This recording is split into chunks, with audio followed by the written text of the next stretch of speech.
It was only a matter of time, wasn't it? Good morning, good afternoon if you're on the East Coast, West Coast, and good evening if you're across in Europe. Welcome, everybody. This is the 2021 Call of Duty Challenger season. This is week 2 of said action, and I could not be more excited to be joined by my co-casters, just a little bit lower on the altitude right down there, but I'm Spaceman. That is Fox and Alley, and this is the 2021 season. Call of Duty Challengers has gone through some interesting changes, and as the new season kicks off, there is so much to be excited about, but I could not be more thrilled to be hanging out with two of my best friends as we get a look at some of the new format changes. This is a whole new year and a whole new opportunity for all of these players to compete for prize money and a chance to be moved up to the professional CDL teams.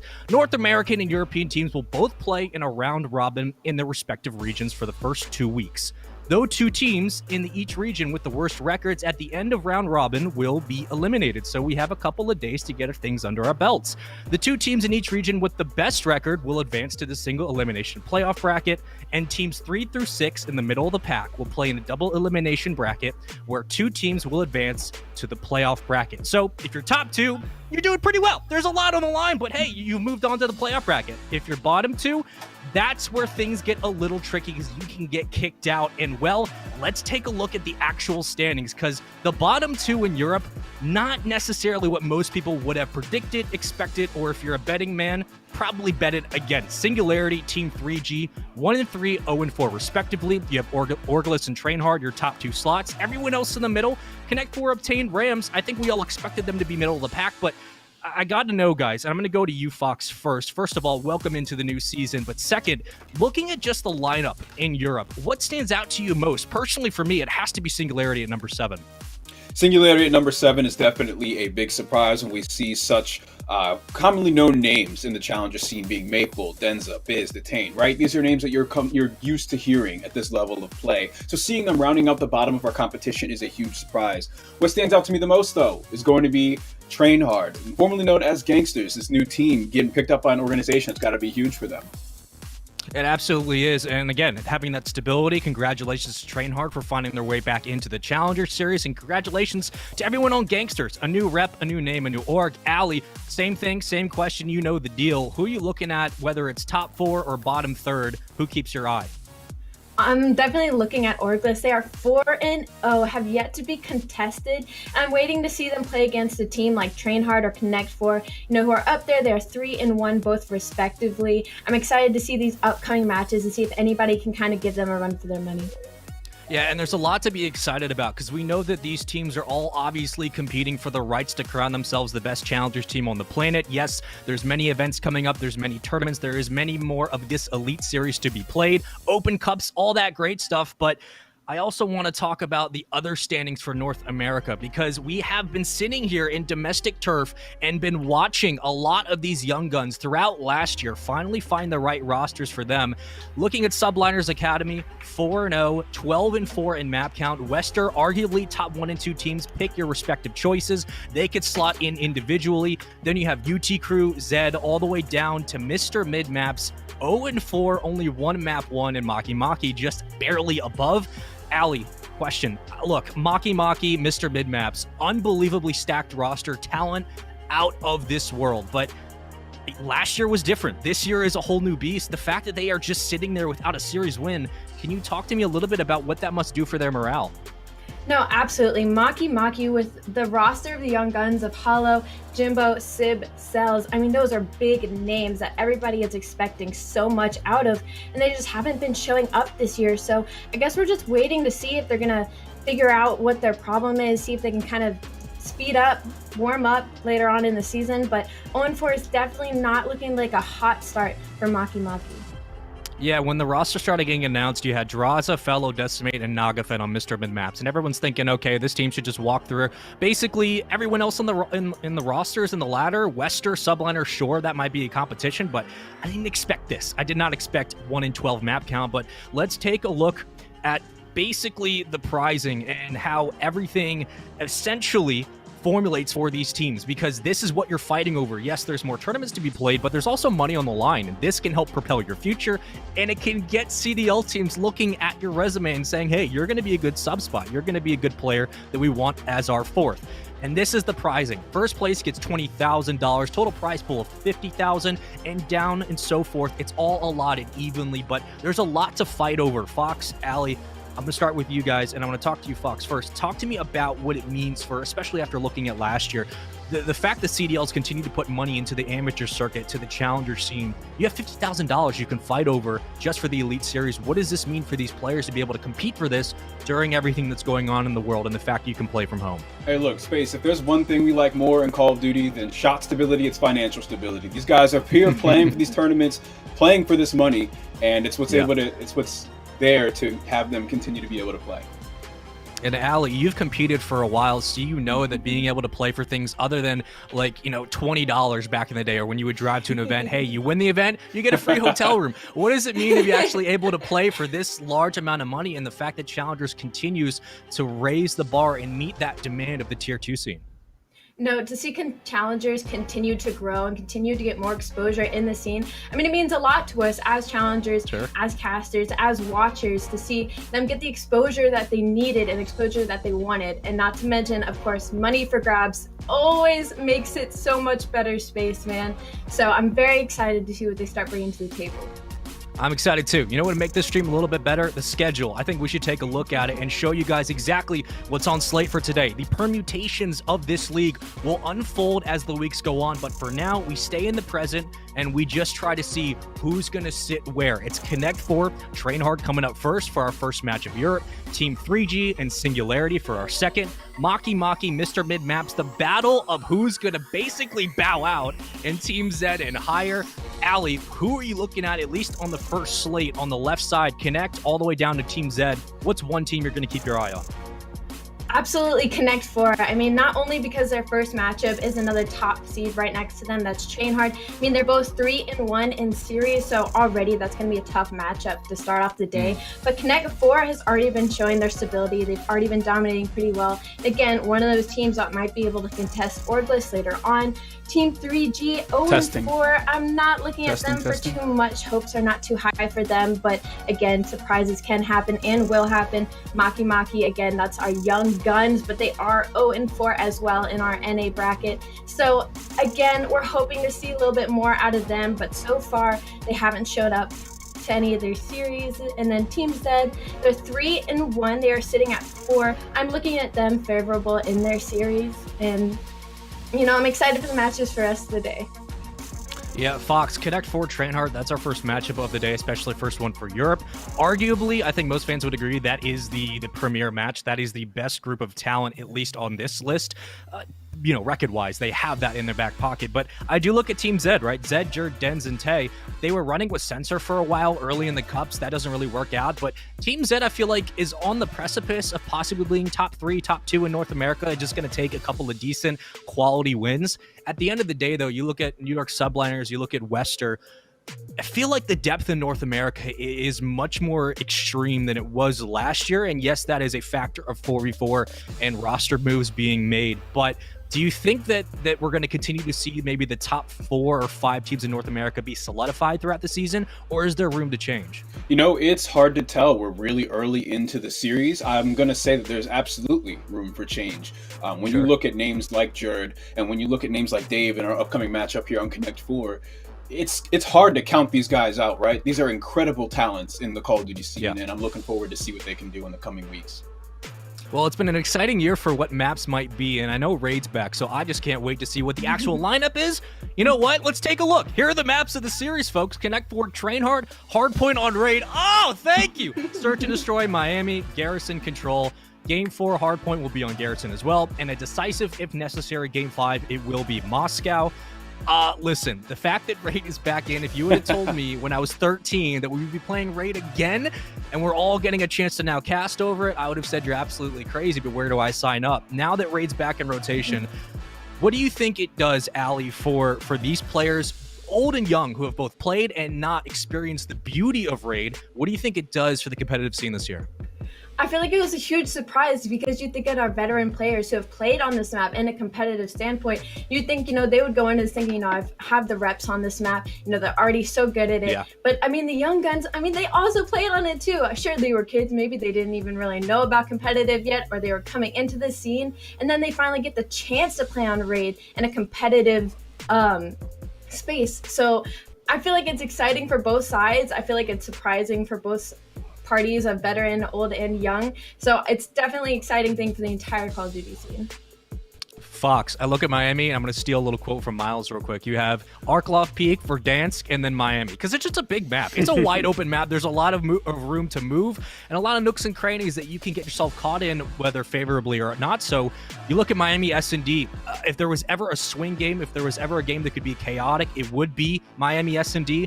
Your thoughts on kind of the map layout of the series, more specifically that game too? Hey, take a look at the side of Connect 4. I said it once, I'll say it again. Dave, such a powerful AR player. Historically, those long lines of sight that you'll find on maps like Miami that just cut it straight in half. Look to see him be a threat in that way.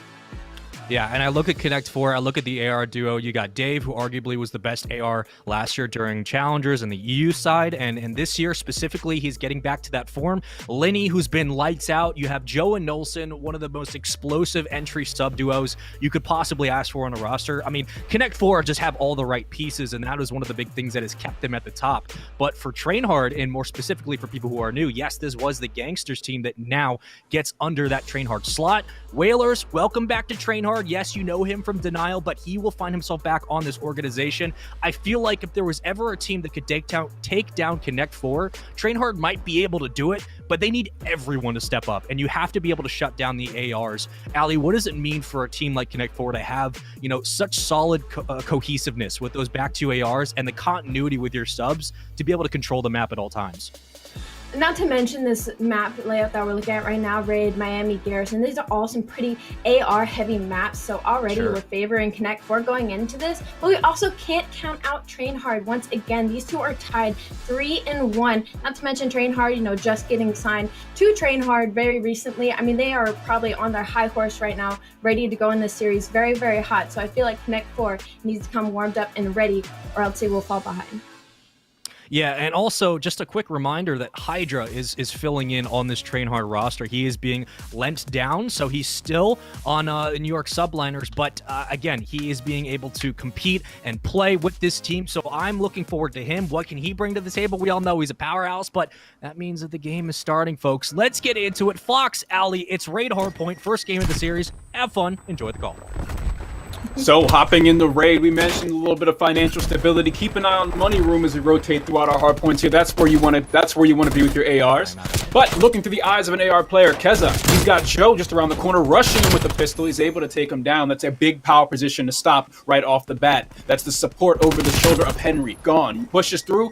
Is able to find one kill before being tagged up, but the team nade comes in. Keza's back into position to follow it up, though, Ali.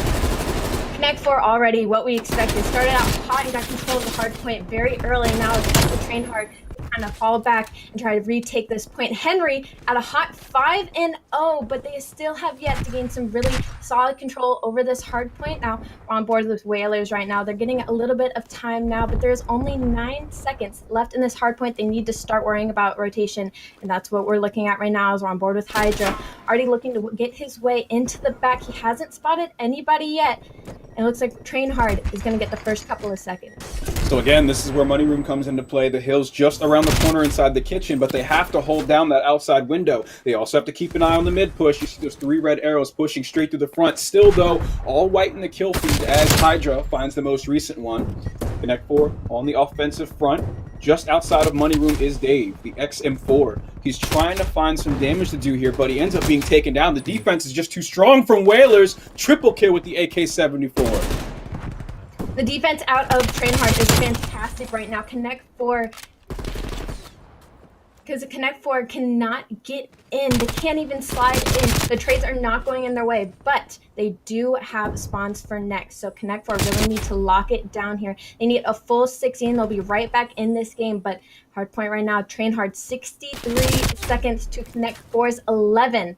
Like I said, Connect 4 wasn't ready for Trainhard to come out hot. they could get caught by their tail, and that is exactly what's happening. That's a 50-second deficit, but an initial setup coming out of Connect 4. Take a look at 7 and 8, closest ones to the action. They're going to be holding strong against Circle and middle map. So far, one has fallen, a little bit of a response from Nilsson, but in the end, Trainhard still gets through. They're going to be pushing in straight from the driveway. Lenny's got his work cut out for him coming from Jim.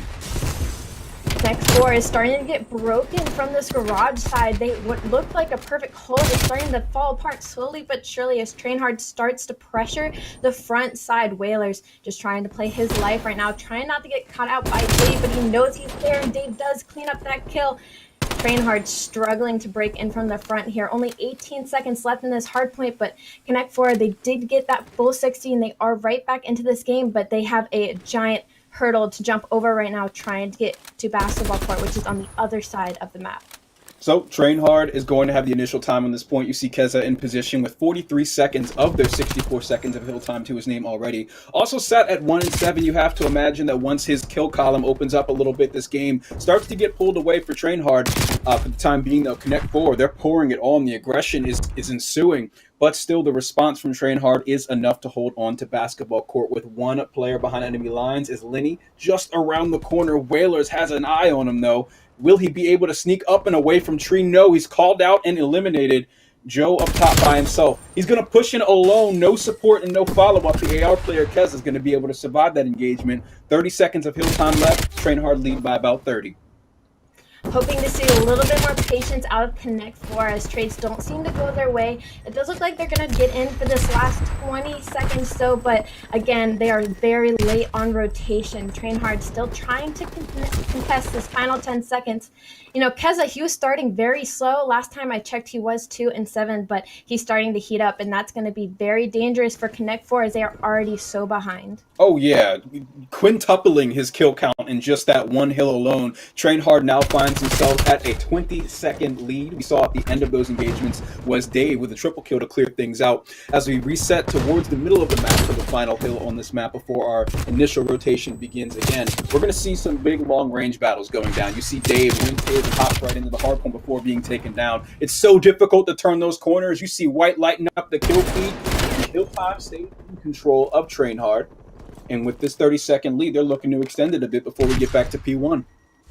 Absolutely beautiful break out of Trainhard. I mean, everything was looking like it was going Connect 4's way. They had Trainhard in the spawn trap. They were already rotated for next, but Trainhard, they just waited for each other and they broke the hill so beautifully, and they're holding it once again. This is looking a lot more dangerous for Connect 4 if they don't start picking it up into this next rotation. I mean, you've got Joe at 7 and 14 and Winnie at 8 and 13. Hopefully going to see a little bit more out of them into this next rotation because they are down by almost 100 points. Starting off with the banger of Raid Hardpoint, Trainhard is eating the call with a 60-second lead as we get into our second rotation of hills. They also have the favorable spawn towards Laundry. We'll have to see what the Connect 4 can do about that. They got 45 seconds to solve this problem. 2 kills in favor of Trainhard. They're forcing that spawn all the way back into Garage, and that's just thinning the line of defense for the side of Connect 4. I definitely wish we would have saw the 2 players from Connect 4, Joe and I believe Nolson, wait for their teammates as they tried to slide in and contest that P1 hill, but they ended up dying before their teammates even had the chance to help them. I wish I could see a little bit more of number play out of Connect 4. They aren't really playing with each other, it seems, and hopefully we see that change as the series goes on, but Trainhard looking absolutely fantastic this entire hardcore.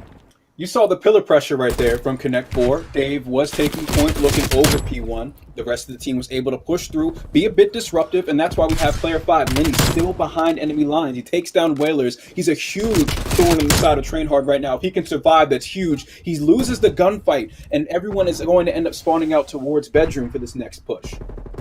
Lenny is always trying to be a menace behind enemy lines, but unfortunately his teammates just aren't able to get there in time to help him. And again, we're back in this inside the hill. And it's 210 to 85. Connect 4 need to start pushing in together. They're flooding the front right now, and they ended up to break it for a couple of seconds, but that already is going to make them late on rotation as there's only 20 seconds left in this hill. We need somebody out of Connect 4 to start rotating, but doesn't seem like we're going to get any of that out of them right now. So already Trainhard set up for next hill.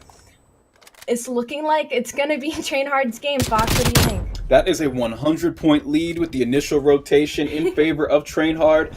We're going to need to see Connect 4 step on the gas just like this. Take a look at the spawns. Players 1 and 3 spawning out way towards the western side of the map, killed on the trek towards the new hill. That's Dave and Linny opening things up for Connect 4. They're contesting the point. This is exactly the effort we needed to see out of them. It's game time, and map number 1 is shifting towards Train Hard unless Connect 4 can continue this. I was worried for a second as Hydra was playing his life in that corner, and he really could have been a problem for Connect 4, but beautiful break out of them. They got fantastic spawns right next to Lambo, and now Train Hard, you see they're spawning out very far at pillars, and looks like they're making the decision to just go ahead and rotate and set up for next hill. But as you can see on your map, we got Linny again trying to be a menace behind enemy lines. He's going to be there and waiting. These next two gunfights are going to be huge for Connect 4, but Hydra and Whalers takes down Linny and Dave, and now watch the Connect 4 is spawning all the way out at Old. Again, they have to make it across the map, and they have to break this perfectly. This is probably the best 60 to 120 seconds we've seen out of Connect 4 in this hardpoint so far, but they need to continue it because it's just 45 seconds. That's less than that. That separates Train Hard from closing out this map. They're in position. Joe's looking to make a difference with the submachine gun. You know he does on hardpoint, but still contested and tagged up. It's a tough battle. 2 at the top of the stairs, overlooking him. He can't even turn the corner, but they also can't hop onto the hill without Train. He opens up, he finds the first kill for Connect 4, 3 in favor of Train Hard, and the kill stays in control of the guys in white as Hydra is able to stay alive on the point. That was a beautiful break from the front from Connect 4. I wish I would have saw Linny push up as well instead of watching half wall to help hold this hill, but unfortunately they got broken again because Train Hard did keep spawning back there. But again, this could be anyone's game. Connect 4 is now only down by about 50 points. They could bring this back. Again, they need to start worrying about rotation. Number 5 is Linny again on your map, trying to make some noise at pillars, but unfortunately does get taken down. Train Hard really showing that they're keeping it together right now, and they're not breaking against the force that Connect 4 is starting to push against them. Middle map in control of Train Hard right now, and it's going to be quite a tough fight. We got Keza looking straight into Kitchen. He gets domed. Denza is able to find a kill. Let's see if he can take over the hard point. Going to be tough. You got the support of Dave over your shoulder at the top of the stairs. He's able to hold down poolside on his own. They're trying to claw their way back into this game, but this should be a scrappy hill. They have 40 seconds still that they need to hold on to. And Train Hard, they're letting it slip. Connect 4 is definitely in the driver's seat. Connect 4 definitely taking advantage of the patience out of Train Hard as they are just trying to close out this game with only needing a mere 8 seconds left. But Henry's going to try and say something about it. Some trades coming through. Whalers does get in the point. They can win off of this, so Joe needs to win that gunfight, and he does. But his effort in both the kill column and the objective is what contributed to Train Hard's success to go up 1-0 in this series. Absolutely, and it was worrying because Train Hard, even with Keza going 2-7, had a pretty good lead over Connect 4, and once he started warming up, that was definitely pretty scary for them. But we did see, again, we saw some glimpse of Connect 4 starting to slow down and play for each other and playing for each other's trades. So I'm interested to see if they continue going up towards the series or if we're going to see another game like that Hardpoint. That's right. Dave, that map as well, worth a shout out. Excellent XM4 play. We saw him holding major cuts down at Pillar. He had that patrolled. He had top stairs towards Pool on lock. And what else can you expect out of an AR player like him? Definitely hoping to see Connect 4 play a little bit more with each other going into this next map. We will be going into S&D, which again, I would lean a little bit more towards Connect 4, but after that first map, I'm questioning a little bit. I'm wondering what your thoughts are going into this search and destroy box. Well, Miami S&D, as we get into that one, we kind of saw Connect 4 heating up towards the end of that hardpoint game. Hopefully they can keep that pace. We saw the hardpoint was a very slow start, and they had to constantly work away at that deficit for the next 10 minutes. In this S&D, you got to come out hot. Right, you've shown that you've been able to keep up with them. You've shown that you can be proactive on the map. You want to show it in a game mode with 1 life per round. Absolutely, and so we're gonna go ahead and talk about this Miami S&D soon.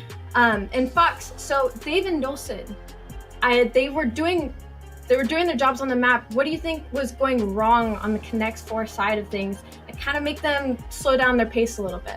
They were getting pieced. They were never winning the first or second engagements that we saw when they were trying to break hills, right? Even if you die first, getting that trade and then following up and capitalizing when you're positioning is the sort of order of operations there, right? But they were losing the first engagement, and they would lose the second engagement, and they would fold and crumble individually. But throughout the rest of the game, as I said, things started clicking. They were on the same page. They know how to play Hardpoint, and they were able to contribute to what was a very competitive Hardpoint. So, all right, and we got a replay for us real quick, Fox, as I just heard in my ear. So we're gonna go ahead and run that. Yeah, there were some awesome moments to look out for throughout this Hardpoint. We saw some crazy multi-kills on the Hardpoint. We saw some stellar flanks that resulted in breaking these hills. Looking through the eyes of Whalers right now, I mean, he was just doing that all game long with the XM4, right? Absolutely, and we were looking at Nolson right now. He's 10-5. He started out so hot. Like I said, Dave and Nolson seem to really be on their game. So hopefully we see a little bit more out of Lenny and Joe. I'm excited to see Lenny do some of his flanking coming up in this S&D, as he was behind enemy lines multiple times during this hard point. So let's see if those hopes start paying off when it comes into the search and destroy. So if you're looking at the kill column, you see Kezo on your screen, who has just been up and up and up to this point. I mean, he was 1-7, sitting at 20-13 at this point. Towards the end, you'll see him at the top of both scoreboards with his kill count. I mean, the man was just a threat and a huge asset to the side of Train Hard in map number 1 here. We got to talk about Joe though, too, man. This guy always does the dirty work. He's always in and around the hill.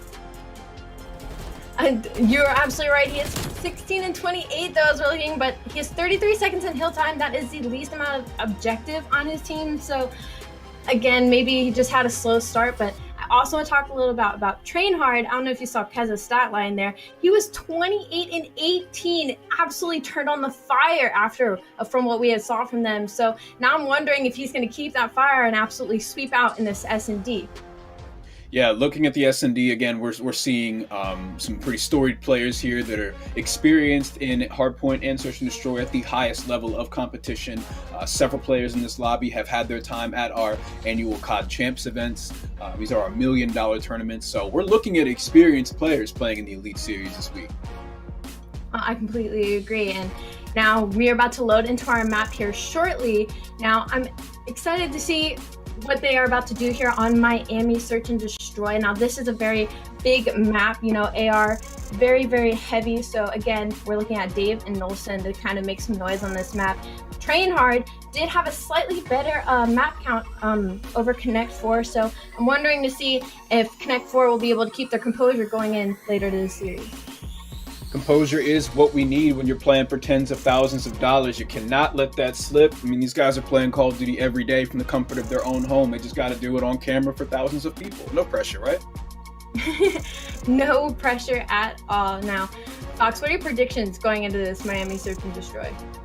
Yeah. I haven't gotten to see enough of both of these teams in Search and Destroy, especially on Miami, a map that's only used in this game mode.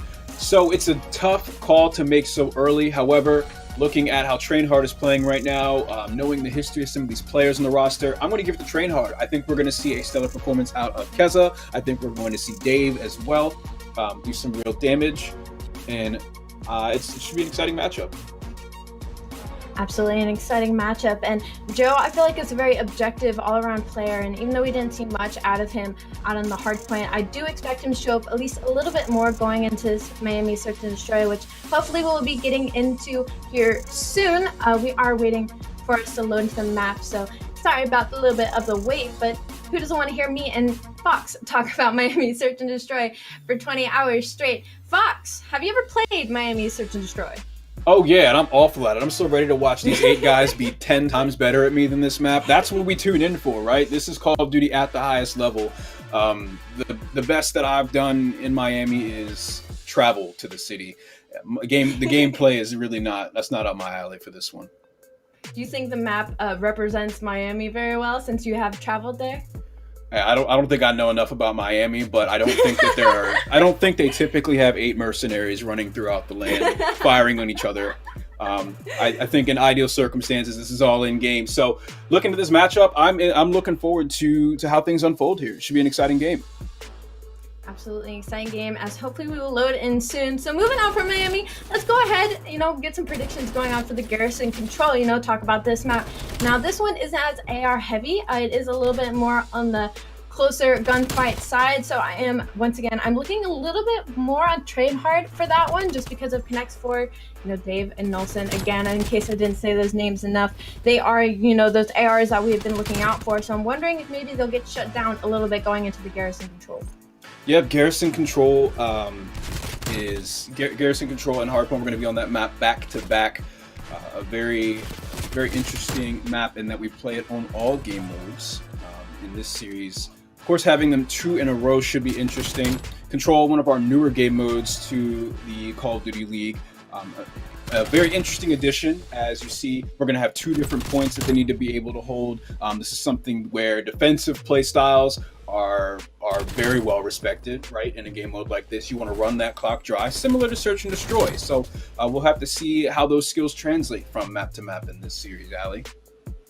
Absolutely. And again, we talk about Joe. He was a coach last year, and now he fits in very well with this team. It's good to see him back on the sticks. A little bit of a veteran player for them. What do you think he does in game for his team? Flanks, strats, you name it. I could hear Joe talk about Call of Duty all day long. He's got an awesome mind for the game. That's why he's so well respected among his peers, and he's able to compete where he is in the Elite Series here. Do you have any standouts in this series here for you, Allie? Any standout for me? I feel like what really it's going to come down to is Joe stepping back up and Keza starting out hot for either sides. But looks like we're about to load into our map here, so we can finally get into our Miami S&D. Enough talk about Garrison. Now this is one of my most favorite maps. It is the most aesthetically pleasing in my personal opinion, but for S&D, it's definitely I feel like one bomb site heavy. I feel like it's very hard to go over to the B side of the map. So I'm interested to see what kind of strats are going to be pulled out from both teams here. Oh, so difficult, especially when you got players in the Pro League, like in the COD League, like Accuracy, that are able to completely cut the map in half. It's going to be dangerous for players like Lenny here with an AK-74U. They're going to need to be able to run across that line of sight at some point, right? So all about piano control. Keep an eye on your mini map. B bomb site is a favorite. All right, here we go. We're already in our map. We're on board with Joe right now, doing a little bit of work on the side of B. Just getting a little bit of information, doing what we know Joe does. He's going to back up after he has that information related to his team. A little bit of a slow start here. Quiet. Joe tagged up a little bit. He's able to get out of dodge. You don't want to fall to that first blood, especially on the offensive team. When you put that bomb down, you're essentially 3v4 for a number of seconds, and then billboards above your head, the entire enemy team is coming. Bomb does go down. First blood does go down as Nolson's able to find it. Quick response coming from the enemy team, though. Hydra and Henry connecting with 2 kills. Keza with a 3rd. Connect 4, unfortunately, were in a very dangerous situation there as they were all funneled mid. There were 2 members from Trade Hard at both bomb sites. Number 8, that was Hydra. He did spot them first and be able to get that first blood. And Trade Hard take the first round of S&D.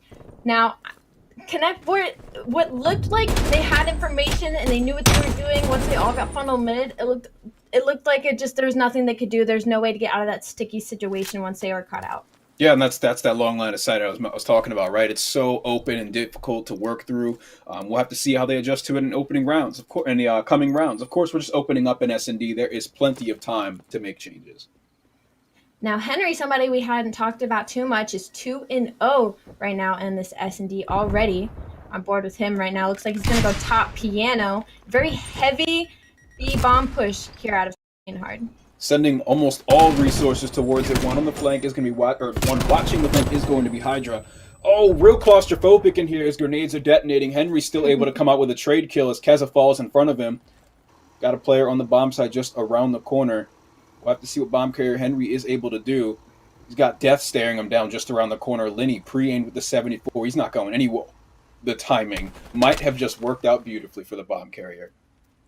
Timing almost, but Dave is watching over Lenny. So we are in a 2v3 situation right now. Train Hard is down, and they do need to get this bomb down. And it looks like they're still going to try and lay it B, but they do get caught out. So Connect 4 answer right back with a round of their own. Unfortunately, not much they can do in that situation when you're trapped top piano with Dave staring you down. Yeah, Dave swats him like a fly off the balcony here. an easy shot and win for him from that dumpster positioning. You should expect to see players in that position often throughout this map. As we swap sides here, it's now going to be another offensive attempt on the side of Connect 4. We're looking to the eyes of Dave, who got our round in kill cam. All right, on board with Dave. We have Connect 4 on the offensive right now. Looks like we're going to see a little bit of an A push once again. Last time they did get caught out in the middle. So we'll see what they learned from their previous rounds. Keza trying to spot one. He hasn't seen them yet. Looks like he got a little bit of information on Joe there. He didn't tag his tail just yet. But no rotation out of Train Hard yet. We still have 2 members at the B site. Yes, Ali, we have Henry and Hydra holding it down at B. Dave was able to work with his team to get over towards the A site as he overlooked the middle lane. Bomb's moving up. Bomb is actually closest one to the action, but out in the open here is a dangerous spot to be as player 5 and player 4 are staring you down. Player 5 and player 6 are staring you down. All right, a little bit of rotation out of Train Hard. We did get 1 member from B coming on their way back, and Connect 4, they're trying to catch something, but unfortunately Keza is just not letting anything pass him, and he hasn't been able to tag them up just yet, but knows they're there. Clock is running down. There's 25 seconds. This bomb needs to go down on the side of Connect 4, and it looks like that's what we're about to watch right now. Like I said, Joe with the objective, but he does get cut out by Whalers, and all of a sudden it starts to fall apart for Connect 4. So Dave is pretty far out of the action, but with an AR, he should be able to cut anyone down the sides to set up for the flank. So far, no one has done that. Seeing the bomb start to go down with just a few seconds remaining on the clock. It's Lenny that's able to do it. Another 45 seconds added. And now we need to see it defuse. It's Henry in a 1 versus 3 against Connect 4. Hydra hoping to catch that bomb plan out, but Nolson watching over his teammates is now a 3v1 situation. Henry left on his lonesome is going to be called out. Ooh, nice snap onto Dave, but unfortunately it was not enough. Connect 4 do end up turning around the round and taking it up 2-1. Shots like those is why we watch the pros play this game. Woo! The instant snap, dead center onto his body, and he's able to piece him while getting fired on from range. And again, we see another impressive clip from Nolson. Some beautiful teamwork out of Connect 4 that I feel like we were missing in our first Hardpoint. Nolson, 5-1. Absolutely being a menace on the map. 4 in a row for Nolson. We're looking to the eyes of Whalers of Train Hard. It's going to be our offensive team. It looks like they're mounting some effort towards the A site. All 4 players committed to it. We do see Lenny holding down piano alongside Dave. And a bit of an aggressive play coming from Nolson and Joe. They're pushing up real close to danger here. Tacticals are going off. Keza knows there's someone on the other side of this boat. He does not want to push up until he has more information or comes out with a full of blood in his pocket. Train Hard answering with an A push of their own, but fortunately weren't able to get any quick picks, so we're seeing a little bit of a rotation. You see Hydra in the back with the bomb. They're all stuck in their spawn right now. Unfortunately, I feel like they played that a little bit too slow because now Connect 4 has the information of where they were trying to go and where they are probably going now, as we're on board with Dave. He's trying to see any mid-cross. It looks like he catches somebody a little bit off guard, but no damage done yet. Number 3 on your minimap, that's Joe doing what Joe does, hitting a very long flank. He could get incredible timing right now if he plays it right. That is 3 players with their back turned. We got to be used to being in these positions, right? Seeing Joe behind people. 2 on site. Closest one is Lenny. Bomb is going down. Just a few seconds remain. We'll have to see how they collapse onto it. Joe, everything is starting to unfold. He finds the first kill. Can he connect with the second? Tagged up and gets away with his life. The bomb is still planted. That's 45 seconds on the clock to defuse. Joe is last alive. Maybe the flake took too long. He's got 1 kill, 2 more to go, and not a lot of time to work with. That's almost one of those situations where I'm like, just pick up the bomb, Joe, just pick up the bomb. But he's going to go for these kills. He knows where one is, and he has the information of where the other one is. He knows how to play this, but can he get the kills in time? He unfortunately cannot. That was almost such a beautiful flank out of Joe, but the trade did not just go their way. Yeah, it took a bit too long and ended up being him versus the world and a planted bomb. In the end, time limit reached, and he's not able to get it done. As, of course, we credit the opposing team as playing defensively very well, playing to their strengths and advantages that they set up for themselves after getting the bomb down, and we switch sides once again. Bit of a slugfest in this search and destroy here, Ali. Absolutely. We are tied 2-2, and each round feels like it's gone on forever. Waiting to see if anybody just starts picking it up a bit. I've been seeing these A pushes, and they look so good because only 2 defensive players are usually there, but unfortunately, no first bloods come out quick enough to be able to take over that bomb site. Looks like we're finally getting a full B push now. We're in garage with Nolson.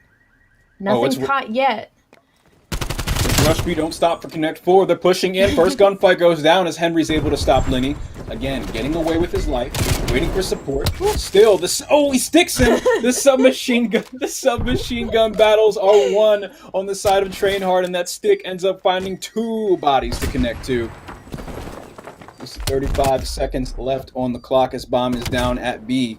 Nolson working this gun engagement. He ends up losing it to the pistol of Keza. And now it's a 1 versus 1, Keza versus Joe. Keza's going for the defuse. Joe has to peek this corner in time. He might not make it in time. He has to instantly kill him off the bomb, and he doesn't get it. Keza gets the defuse out of Joe's flank for just taking a little bit too long. Absolutely incredible call out of him there, because if he had picked that up just a second later, he would not have gotten that defuse. It's so tough to be in a situation where you have to make that call over Joe. He's someone that's so good at making these flanks, almost to his detriment, right? People know his play style. People know that he wants to play out that time, and seeing that player stick it right away might have been that heads-up call. Looking at the kill feed, we're seeing Joe meet Nolson and Henry with breaking 5 kills. Currently 5 and 4 after that round. Still Trainhard up by 1 as they find themselves in their next offensive round. We look at Joe for all the flanks, and they have been, going his way a little bit. Just needs some help from his teammates. But Linny, 1 and 3, I feel like he's also somebody on the map that likes to play a bit behind enemy lines, and I almost wish I would see that a little bit more out of him during this S&D. But right now we got a hard B push going on. No trades out yet, but a little bit damage done on Henry. But again, they know where the team is. We might start seeing rotation out of Connect 4 from the A side, as they have gotten no information from mid just yet. Nothing from mid just yet. However, we do see Dave finding a kill on the Hydra. This full commit to the B site might end up unfolding before their very eyes, as being first-blooded when you're in this site is not a good feeling. We should start to see Connect 4 collapse onto this site, but it looks like player 3, player 1, that's Joe and Linny, are just going to play patient.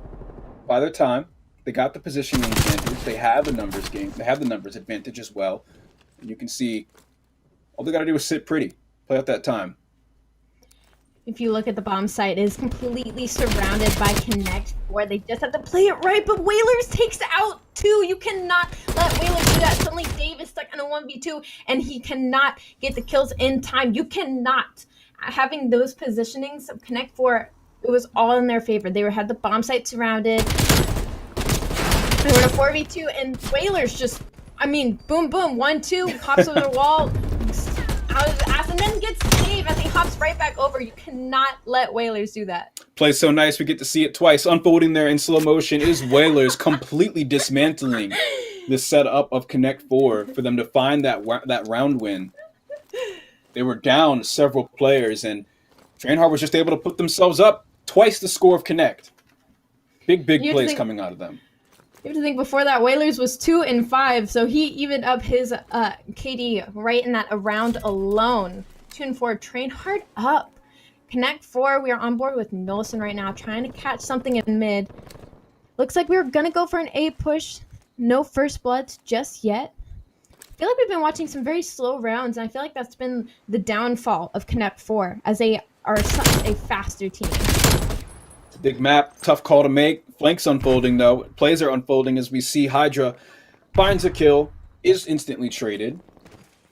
They're going to be rewarded for their plays as Nolson is able to stay alive from that engagement. The bomb is down just ahead of him. And as he picks it up, it looks like he might have no choice other than to commit to this A site. Those white arrows looming so close to him. Players 5, 6, and 7. Keza, Henry, Whalers only losing Hydra in the opening engagements. They have a great numbers advantage. If this bomb were to ever go down, it's all on Linny for the support. Timing working a little bit in Connect 4's favor. We are in a 2v2 situation now as Nolson catches one out, but now Trainhard knows where they are and knows where they want to get the bomb down. 13 seconds. We need to see Linny get this trade, and he doesn't get it, but bomb is still going down. This is a 1v2 situation. It's all up to Nolson. He's dodging gunfire. He has to wait. 30 seconds. He cannot let this bomb get defused. He has to go against Henry and Keza. Henry is already on the defuse. Nolson needs to check the bomb, but he hasn't checked it yet. He checked it too late. He checked it in time. Oh my God. Nolson got the 1v2. I don't know what Trainhard was looking at, but Connect 4. Now 3-4. Nolson able to kill both of them. Oh, the snap onto Keza and the instant slide onto Henry. Absolutely beautiful shots out of Nolson. Lenny ends up putting up his life for Nolson to be in a good position to put the bomb down right there. And off of that information, Nolson plants, hides, waits, and capitalizes on the fact that they had to hop on that bomb to defuse. You got to win that first engagement. The second one is sure enough as they're still putting the digits in. So we're now seeing another round up in the side of Connect 4. Trainhard still leading by 1 point in this S&D. Nolson now 10-4, needing a little bit more help from his teammates. But we are on board with Trainhard. We're seeing another B push go through. Whalers already with first blood. So we are in a 3v4 situation. And we're just going to rotate. You know what? Trainhard says we're going to get the first blood and we're just going to rotate. We're going to slow it down. They have the numbers advantage. It looks like we're going to see an A push here, which timing on side of Connect 4. There's only one player that's going to be Dave watching over that bomb site. Oh, and Ali, this has to feel good, right? You're on offense. The raid boss is dead. 10-kill Nolson has been put down in the opening wave of kills. And really, this map is just theirs to, this round is just theirs to play. They get to pick which site they want to go with that man advantage. Bomb is going down at A. Not able to catch out Whalers, but they do have the information. Connect 4 now need to start slowing down. Wait for Lenny to come on a flank, it looks like, but he's cutting through mid a little bit. He's probably going to get caught out by Whalers, depending on timing here. Joe able to find one, but he does get taken down. That is now 2v3, 26 seconds left on the clock. Certainly a big play could have unfolded there out of Joe. Hydra still in position. Trainhard finds another round to win here. Again, getting that first blood and being able to select your bomb site plays out into another round win, putting Trainhard at game point for map number 2. I can only imagine Nolson in their ear right now, like, come on, guys, just because I'm dead doesn't mean we can't win around Henry. Beautiful shots out of him with the AK-74U. Trainhard probably feeling fantastic right now. They did win the Hardpoint. They are up 1-0 in the series. Round count 5-3. Still waiting a little bit more out of Lenny. We are on board with him right now. Like, it's going to be a hard B push out of Connect 4, which this is going to be very unfortunate for Trainhard because they have sent so much utility towards the A side of the map. This could be a very, very favorable situation for Connect 4. Running straight into it, we're seeing the full committal from Connect 4 onto the B site. Really only one player close to do some damage. That's Henry. Putting down shots at range. He's not able to do too much with it. And with this bomb being planted, this offense has now been turned into a defense. Sides are switched. We'll see how they respond on rotation. Trainhard's doing very well. Henry didn't let himself get caught out as first blood. He got some damage in. They have the information. Number 8 on your map, that's Hydra. He's going very, very long flank, but Lenny, he knows what that's like, and he's on the hunt for him, but timing, he slips right past Trainhard, making their flood in. No trades going out on the side of Connect 4. Is now a 2v4 situation. They still have not found Hydra in the back, and Lenny is left by himself. 1v3 situation, unfortunately not able to take it through. The S&D will go on the side of Trainhard. I mean, Trainhard just came through and pulled them apart with no problem, right? We got a player that just broke 11 kills in the lobby. That last round, after they got the bomb down, they just crumbled. And Trainhard was able to find themselves up 2-0 in this series. Pretty exciting S&D. We saw some awesome performances out of players like Nolson. Unfortunately, when he wasn't around, neither was the team. I mean, it's funny because it was all for Connect 4 in that final round because it was only Henry at the bomb site. But you know what? He didn't need his teammates anyway. He managed to get the information, get in some damage, and get out and wait for his teammates. And Trainhard just are playing so much more as a team than I feel like we are seeing out of Connect 4. And Connect 4 are just looking a little bit razzled right now. Oh yeah, they're definitely looking shaken. Even off of the great performance from Nolson, it was just a more cohesive effort from the side of Trainhard. We saw First Bloods play out as expected for most of that Search and Destroy. Moving into our next map though, Ali, we have Garrison up 2 times in a row. Trainhard being up 2-0 in this series. What are you expecting here? I'm expecting Connect 4 to come out hot just because of Linny and Joe as their AK-74Us. They're fantastic players. Their flanks just haven't been kind of coming through, I feel like, recently. So with a more head-on game mode like Control, I'm expecting to see a little bit more out of them. But Train Hard obviously coming off of a hot streak. They are now 2-0 in the series, so they're obviously going to be feeling very cocky going into this third map. They got to be feeling good. They have to be feeling good. I mean, we saw a highlight reel worthy moments in that last map. We saw an awesome start out of the Hardpoint, our first respawn game mode in this series. And as we get into the second one, Control on Garrison.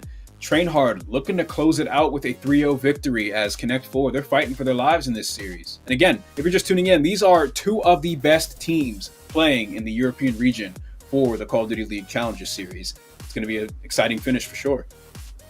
Absolutely. And we talk about Dave being such a fantastic AR. Let's talk about Henry. I mean, what we just saw in that SD was absolutely incredible. And I wonder if that's going to be a little bit of a head-to-head battle that we are going to be watching going into this Garrison Control. I do wonder the same. Getting into this Garrison Control, again, Train Hard looking to close out at 3-0.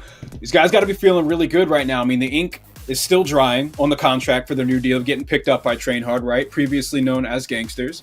They're coming into their first series since then at 2-0. And, I mean, this is just an exciting start for the Challenger Series for them. Absolutely. And of course, we watched Olsen kind of blow up in that S&D. So again, we're just wondering now if Connect 4 can maybe run with that and also maybe regain his teammates a little bit and come out hot here. Because of course, these are 5-map series. Anything can happen. You know, the third map is always a little bit of a switcheroo. We've always seen, we've seen reverse sweeps before. So, it's nothing new. And these are two very top teams. So anything could happen. But I am favoring Train Hard going into this Control. Favoring Train Hard's probably the right call, seeing them up 2-0 in this series, but do not despair, Connect 4 fans. Your team has been putting up a fight so far in this series. Map 1 and 2 were certainly not easy, though Train Hard had their easy moments where they were able to easily have their way with the side of Connect 4, but still, it's been a competitive series. This could certainly go the distance. We're seeing the same map 2 times in a row. This would be some incredible momentum for Connect 4 to find, as well as the map that they need to win for this series to stay in it.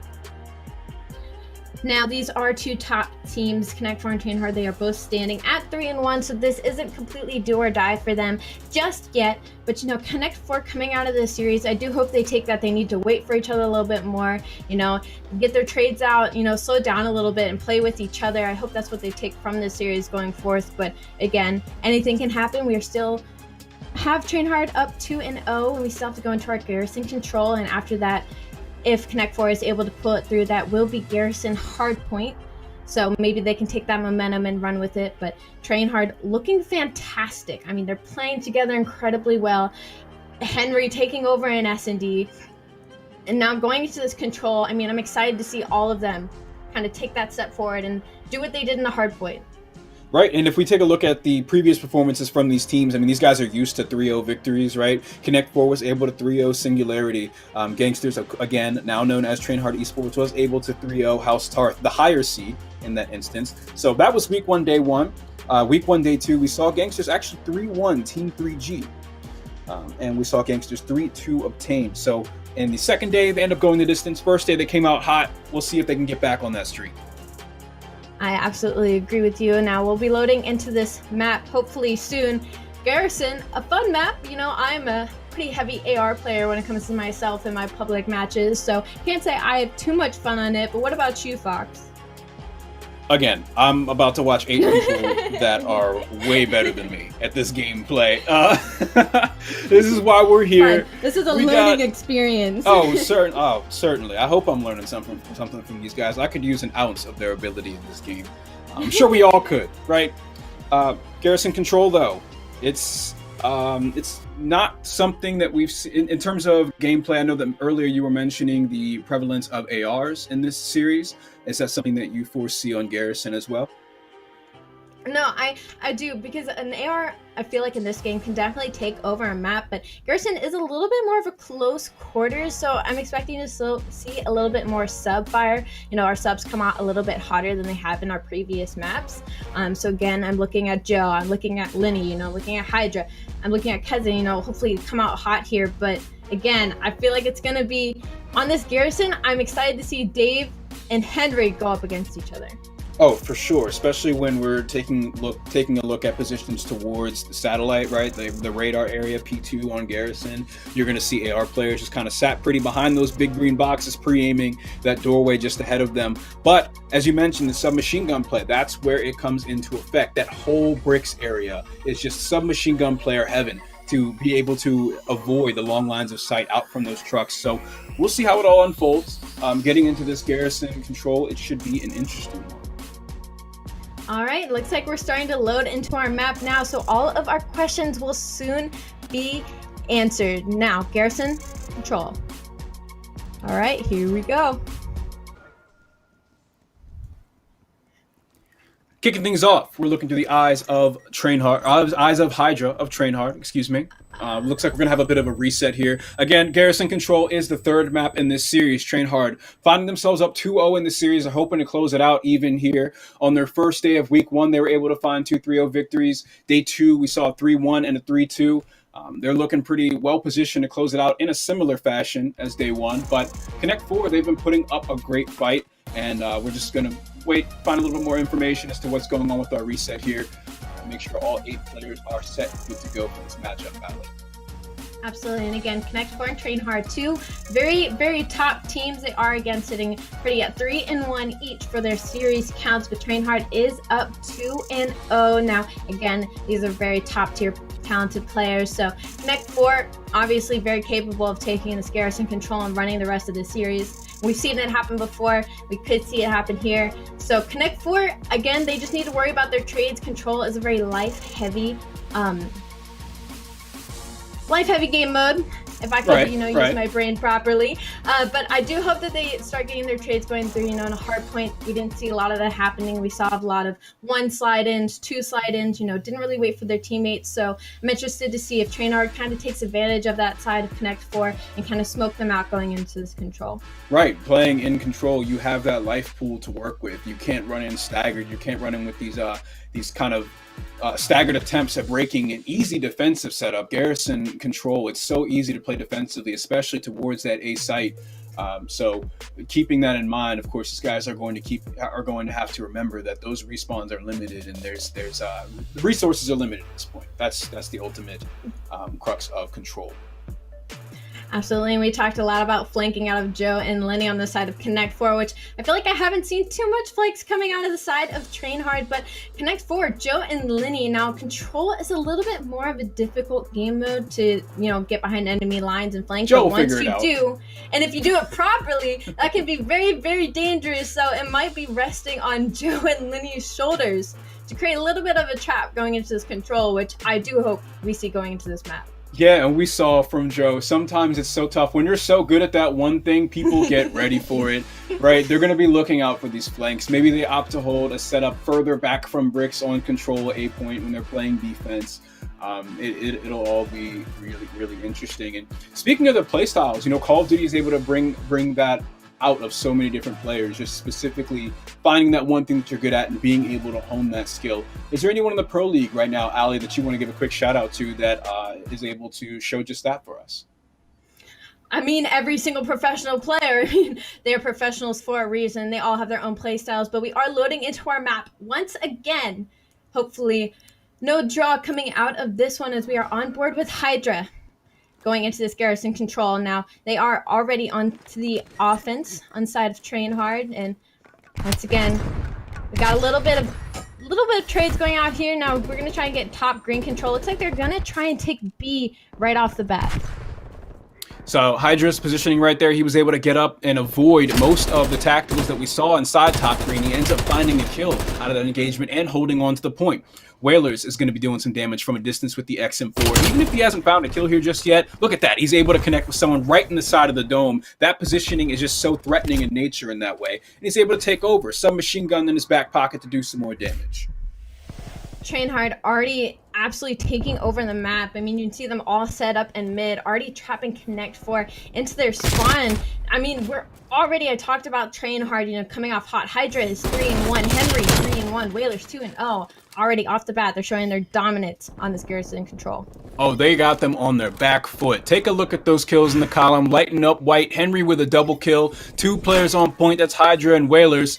They're finding that tick progress, making their way. It's contested now. They've got to take him down. Whalers in position to do it. He still loses the engagement. As you see, Dave is able to get the better of him. Exactly what you want to see, but B progress has been completed. We only get to get through tier 1 of point A. Very quick opening to the round here. Not even 50 seconds in, B is already gone. There's already a tick on A. Whalers was a one-man army. I mean, life's already still on the side of Train Hard. Connect4 only have 16. Nolson is having his way in green right now. He's trying to get some lives back. Nolson, we talked about him in the S&D coming out hot, and he's trying to come out hot here again, but Lenny having a little bit of a slow start. They have to get control of A, as it only needs 2 more ticks on the side of Train Hard. Connect4 though finally answering back as they are gaining control of mid. Lenny, haven't seen him heat up just yet, but he's looking to make a little bit of noise in yellow. Just kind of playing patiently, waiting for the next push to come from the side of Train Hard. Joe is able to pop off with a double kill, getting away with his life. You see the red screen, they drop down on him. Henry is able to respond with a double kill of his own. Again, we still only have 1 tick progress on A, a minute to work with. The push is incoming, and they know it. Look at those 3 arrows all going straight to bricks. They know it's time to defend the house. Player 3 in position. That's going to be Henry. He's taken down so swiftly by Dave, who collects a second on his way out with the Semtex. Big stop coming from the side of Train Hard on defense. Absolutely incredible answer out of Connect4. It's a beautiful double coming out of Dave. Now, number 1 on your mini map, that's going to be Keza. He's going to try and get a little bit of Spawn Trap going here, but he will get taken down by Joe, because who knows Spawn Trap's better than the man himself. A still has 1 tick lives, 11-9. Train Hard are up, but they only have 30 seconds to get into this point. They have 1 more good push, and it looks like that's what they're going to get right now, is Henry getting a couple kills in the Spawn Trap, but Connect4 is not letting it happen. They have to get into this point. They have 20 seconds to contest this A. Joe playing defense, first one closest to the action, but he's going to have some players on his flank here shortly. He sniffs it out. He's waiting patiently. Keza, who's been such a threat in this series. It's a shark and blood in the water situation here, so waiting for it to unfold. Henry's able to find a kill. Hydra connects one as well as Whalers falls. He's still alive though. Keza, double kill on the point. He continues the progress towards the second tick, and he's able to get it. Still, the defensive push is just around the corner. Danger's looming. The 3rd tier progress is just on the way. They slide in to stop it and lose it. Train Hard is able to find 2 points in their first attempt. Lenny, you gotta kill Keza there. You cannot let him turn on you like that. Keza with the huge 2-piece for Train Hard to break into that A point and end up closing it out. What looked like was a perfect, beautiful hold out of Connect4 just got destroyed within seconds. So again, we're taking a look at Joe, who's going to be one of the more active submachine gun players in the map. High engagement games coming from him. Expect nothing less as Train Hard comes out of that with 2 captures and a round win for them. Henry sat at 12-7, has the highest kills in the lobby at the moment, twice that of Nolson. Joe is just behind him at 8. Things up here. We're looking through the eyes of Dave, the AR player, not super close to the action besides what's unfolding in green. We do have Hydra looking to set up for the flank. He's sniffed out and shut down. 2 kills for Train Hard for Connect4 so far. And Keza also cut short. Dave has been a huge asset to the team in the opening moments of this round. Tick progress underway on B site. Beautiful quick clear up from Connect4. They answered right back to Train Hard's opening start with their own. Trying to do a little bit of the same thing, getting a tick on A, but unfortunately they do get taken down by Hydra, but B almost over halfway gone now. Train Hard doesn't look like they want to give it up just yet, and they're able to stop it right before the second tick comes in. Keza already on a hot streak, looking to make some more noise. Henry being a menace in the middle. Looks like he's going to try and go for a little bit of a spawn trap here as he might catch out Lenny. And Henry still, he ends up getting caught. He ends up getting caught out by Lenny. Hydra finding a double kill, though, could be huge for the positioning on the middle of the map. He's able to stay alive after it all, and that's going to be huge for the defensive front. We saw an interesting attempt out of the side of Connect4 as they started that B progress. They tried to get some work done on A at the same time. It didn't ended up working out for them in the end, but progress on point B is still something to take mention of. 25 seconds left on the clock, though. They don't have a lot of time left to work with here, Ali. Lenny's on point. They started out very hot, but Trainhard's answering right back, and they're starting to slow down a bit. They are on the B site, but they're getting picked one by one by Trainhard. Hydra finds one, and Billy might find the second, but he doesn't. Dave able to stay alive. It is Dave versus the world right now. He's trying to get this 3 point. It only needs a little bit more, and they're able to get it, and he gets Keza. But A is such a hard point to break. Another minute put back onto the clock. Lives 14 and 17, 24 are up. Looks like they're going to try and hit it from the back. This is something Trainhard I don't believe was ready for. This could be the perfect break that Connect 4 needs to get this A very, very quickly, and that's exactly what they're going to do.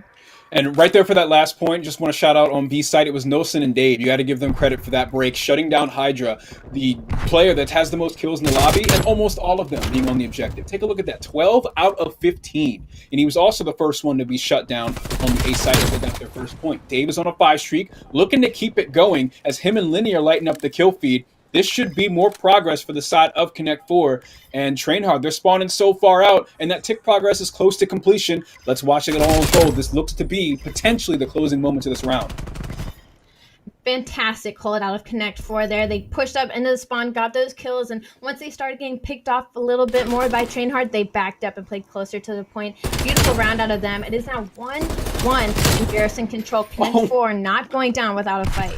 Look at this man, tearing it up with the XM4. Lights is closed as he connects with his third kill here shortly. Finding the fourth.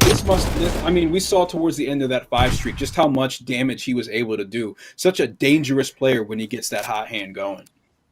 Absolutely. It felt like Dave against the world on that point. Let's see if they can do it again now as they are on defense, and we saw how that went in the first round, but hopefully they can come off of that hot streak and answer Trainhard a little bit more. Henry and Dave opening up the round with the most kills in the lobby. Hydra previously still sat at 15 just behind them. We saw in the closing moments of the previous round that players like Dave and Nelson were able to pull it on and kind of invalidate him a bit. We'll have to see if he can bounce back and do some damage this round once again. It's going to be defense for the side of Connect 4. Dave staying alive, just trying to get some poke damage on him at a range here. One player just around the corner. He's the first one, the closest to the action. He's going to need some support here shortly, though, as he wins the first engagement. Connect 4 getting picked apart little by little here by Trainhard. Lives are pretty even across the board, though, but map control is definitely on the side of Trainhard currently. Connect 4 is all funneling through the A site while they're losing B once again. Looks like the focus on Trainhard here. Nelson gets killed in top green, but B site, it's almost over halfway gone now. They might just have to give it up at this point. That looks like it's exactly what they're doing as you see Connect 4 on the map starting to set up for this A site. And here it is. Shortly, the action will be unfolding through bricks. Henry opens it up with a banger of a double kill before being stuffed by Joe. Still close to the action is player 2, that's Hydra, and we've seen how much damage he's been able to do with the objective so far this game. Expect him to stay alive and wait for support. We mentioned it early on in the game. We don't want staggered pushes, but he got sniffed out. The Semtex is what ended up cutting him down. 2 players fall, and that push ends up crumbling before it could begin. Nelson and Lenny able to take back over mid control. Trainhard now only 19 lives on Connect 4, 16. They are still up, and they still have a minute and 30 seconds to work around this A site, so they definitely have time. But Connect 4 is starting to get picked apart here out of top green. There's no trades coming through. 6 and 5. That's going to be Joe and Nelson on your map trying to hold it down, all on their lonesome. Keza and Hydra looking to kind of catch them by surprise. Hydra finds one. Will he find the second? He will not, but he does get traded out again. There are those fantastic trades coming out on the side of Trainhard. No serious control taken over yet, though. Not just yet, right? Henry still on point, though. You have to keep that in mind. He's been a player with great survivability around the objective. 17 objective points so far for him. Nelson isn't scared, though. He's rushing straight forward with the pistol as Henry ends up getting taken down. Hydra comes through to follow it up onto Nelson. And the defensive front's coming in. Take a look at the life pool. Pretty close on both sides. 11 for the side of the start. 10 for the side of Connect 4. Kills are going down. It's a dogfight on the Hardpoint as Hydra comes out on top with a double kill, connecting with the third before being shut down. And again, the support is just around the corner. Henry comes through and finishes the job. We're all the way through the second bit of tick progress, and they're trying to find the third, but Joe slides in for the hip fire. Joe was doing what Joe does, and he was coming up from behind from green and got 2 picks, but Hydra just turns and burns and ended up getting 3 kills, which allowed his teammates to spawn back up and come back and contest this kill. A is almost gone. Connect 4 have to get in, but Trainhard just keep coming, and Trainhard end up to take the round. What a beautiful play out of Hydra. I mean, he was just turning and burning on Connect 4. Looks like we're going to get a little bit of a replay of that right now. There goes Joe. There goes Lenny. Oh, man. We're about to see Dave go down as well. I mean, beautiful so plays out of Hydra. He was just so dangerous all game long. We still got a bit more to play, but expect to see more of the same from Hydra.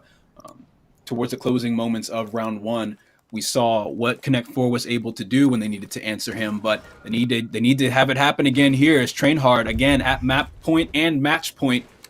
How's it all going to unfold?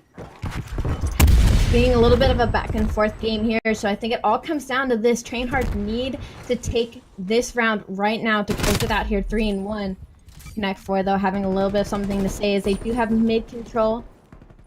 Keza trying to make a little bit of damage, but he does get taken down by Nolson. Uh-oh. Dave, he slipped the net, he got behind them, loses the engagement against Hydra there though, so it ends up crumbling, but the push towards the B site is still ongoing as Nolson is holding that contest spot so no one can turn the corner on lights and sit, but they end up sticking him with Semtexes and firing on him from all sides, and he's taken down. Tick progress, looks like it was made though, as the first one has been obtained. We're working on the second on B site. Whalers going a little bit on a flank here. Connect 4 does not expect this, but does he get a pick? He does not, but he does get called out, which causes all of Connect 4 to turn around, which could have been a good timing for Trainhard to collapse on this point, but looks like we're just going to give it up for now. Give up B, start setting up for A. We've seen this happen plenty of times before. Maybe changing their mind a little bit here as they're sledding into the B side. No, it's almost gone. They do get taken down by Nolson, but they do get him off the point, so now we are decapping the B side. Connect 4 cannot let that happen, and now Hydra is making noise, pushed up into spawn. This is looking like a very dangerous situation for Connect 4. They only have 40 seconds to get this final ticket B. Unsurprisingly, Hydra was in the mix. Beautiful kills to stop the objective progress right there, coming out of Trainhard, and Hydra's still alive from that wave of engagements. He's trying to hold off Lenny, he's been able to buy a lot of his time here to this point. As we look at the scoreboards, it's pretty even in terms of lives remaining in the life pool. However, there's just 30 seconds left in this round, and progress is being made on the B site once again. So it's all eyes on A as efforts are pointed towards the final point on the map. Lives pretty even across the board. It is 17-18. Connect 4 up 1. But Trainhard do have control of this mid right now. There goes Joe, there goes Dave. Lenny, though, heating up a little bit, able to take down 2 in mid, but they are just spawning so far from the A site. They do have 1 minute to get back in. Connect 4 trying to break through this front line of Trainhard. These trades are huge coming out in the middle. Looks like it's going in the favor of Connect 4. That's 2 down for Trainhard. If they're going to make a push, they have to make it now. Dave meeting Whalers right there and even being able to shut him down was huge. Otherwise, Whalers would have been able to flank and stop this push. Still, the play is not over just yet, as they were able to spawn up so close to the site. Got to win the second round of engagements. Closest one to the action is Joe. Again, always expect him to be doing the dirty work with that machine gun in hand. We've seen him die at this part of the map so many times before, and that's because bricks is the point of contention. This is where you want your sub players to be. They're all pushing in. Joe's able to connect with some huge kills there. He's traded out so quickly, though, by Keza's double kill. He has been crucial this series. 20 seconds left in the round. Point progress has been halted to this point. That was such a beautiful break from Connect 4. That's how we watched them break it in the early rounds by breaking into their spawn through bricks and getting all those trades. But this time, Keza was ready for and able to get those 2 kills. And unfortunately, only 1 player of Connect 4 was left in the A site to fend for himself and all of the Trainhard coming off spawn. 3 seconds left. Doesn't look like they're going to contest in time. Joe, though, is behind enemy lines, and Dave's there to back him up. They have to hold here. They have 1.7 seconds. They cannot let a contest come through. Trainhard need to play it slow here and wait for their teammates and just play the time. Half the site gone now at A. Trainhard, they're not getting any picks. Keza gets 1, Hydra gets 1. They're sliding in. They have to get the trades going out. It's Joe on his lonesome. He has to defend it. Close City. No, that's going to be it. Trainhard. They're able to close out this series 3-0. And if you are a Trainhard fan, you have got to be thankful for someone like Hydra. who was able to find so many crucial kills around the objective that series. Really big shout out to him for his performance in this series. Again, looking through the eyes of Keza for the round and kill cam, he contributed as well. And really, this series overall, although it ended 3-0, it was highly competitive, Ali. We saw a good series just now. No, absolutely. And it did feel a little bit back and forth, even though Train Hard ended up closing it out. They did win the series 3-0. But Connect 4, I mean, it just felt like glimpses of just fantastic gameplay when they would all flank as a team and go through bricks. I mean, that beautiful break in our second round. And then we almost saw it again, but unfortunately, Train Hard was ready for that. Keza getting that two-piece was huge for Train Hard to close it out right there. But Connect 4, they just needed to play a little bit more together. I feel like they were scattered at times, but I feel like once they work out those kinks, they will, again, they're already a top contending team, and we will see them excel even further. Space, what'd you see from the sidelines? Oh my God. I was watching the Hardpoint and I just see Keza sitting up on top spiral, just mowing people down all the way across the water. I'm like, oh, that's the vibe we're going for this series. Good to know. Then we go to SMD. Miami is a cluster as always. But again, Hydra stepping up. We know what we were going to get from him. And then going into the control back and forth. I'm watching Joe sitting there like, oh my God, he's going to 1v3 clutch this. They're just going to find a way to win. And I start tweeting. I'm like, how are Train Hard winning these controls? How are they able to do this? And then just the resilience, right? You got Keza. You got Whalers contributing, Hydro, clutch two-piece to be able to break in and take out everyone else. Like, they ran it. I said it before the series, right? We said that this team has the ability to take down Connect 4, and they did it. Fox, so you're kind of closing thoughts on that entire three-game stretch. I didn't expect it to be a 3-0. I thought they might take it, but at least not that way. Yeah, two of the strongest teams coming out of Europe. I certainly didn't expect the result to be 3-0, but taking a look at the maps, there is much, much more to the story. The comeback in Hardpoint cannot be forgotten. The back and forth in control needs to be recognized. It was an awesome effort on both sides, but Train Hard did come out to edge them out on each map. You know, one of the things that really stood out to me, especially in that control, that's the best we saw Connect 4 play the entire series, in my opinion. No doubt. And they showed that they have the firepower, right? Like that team, that's front sub duo, the ARs, they're so good, but as soon as they started to pop off, right? As soon as Joe started to find those 2-3 clutch kills right around P4 and moving into the point, that's when I started noticing that everyone else on the other side, everyone else for Train Hard started stepping up. They started being able to find those trades, and that's what makes this team scary. They're not number 1 or 2 in the leaderboard, but they're moving their way up there. And the Hardpoint comeback, like you talked about, the S&D control, the ability to dominate in those specific modes. Ali, were you seeing kind of the same situation, especially in that close control, the fact that Train Hard were able to kind of rally the troops and continue to stay in the fight? No, I completely agree. What's insane about the control is, we always talk about superstars during series, people that really outshine the rest of the players, carry a little bit more on their back. But I felt like all of Train Hard, especially in that control, across the board, they were all doing incredible things on the map. And across the board, they were playing together. And across the board, they were all making plays as a team. And I feel like that's something that I didn't really see too much out of Connect 4. I felt like, we see some superstarness out of Joe and Knowlton, and we didn't see, what we expected to come out of Connect 4. So Train Hard altogether, I feel like they did a fantastic job.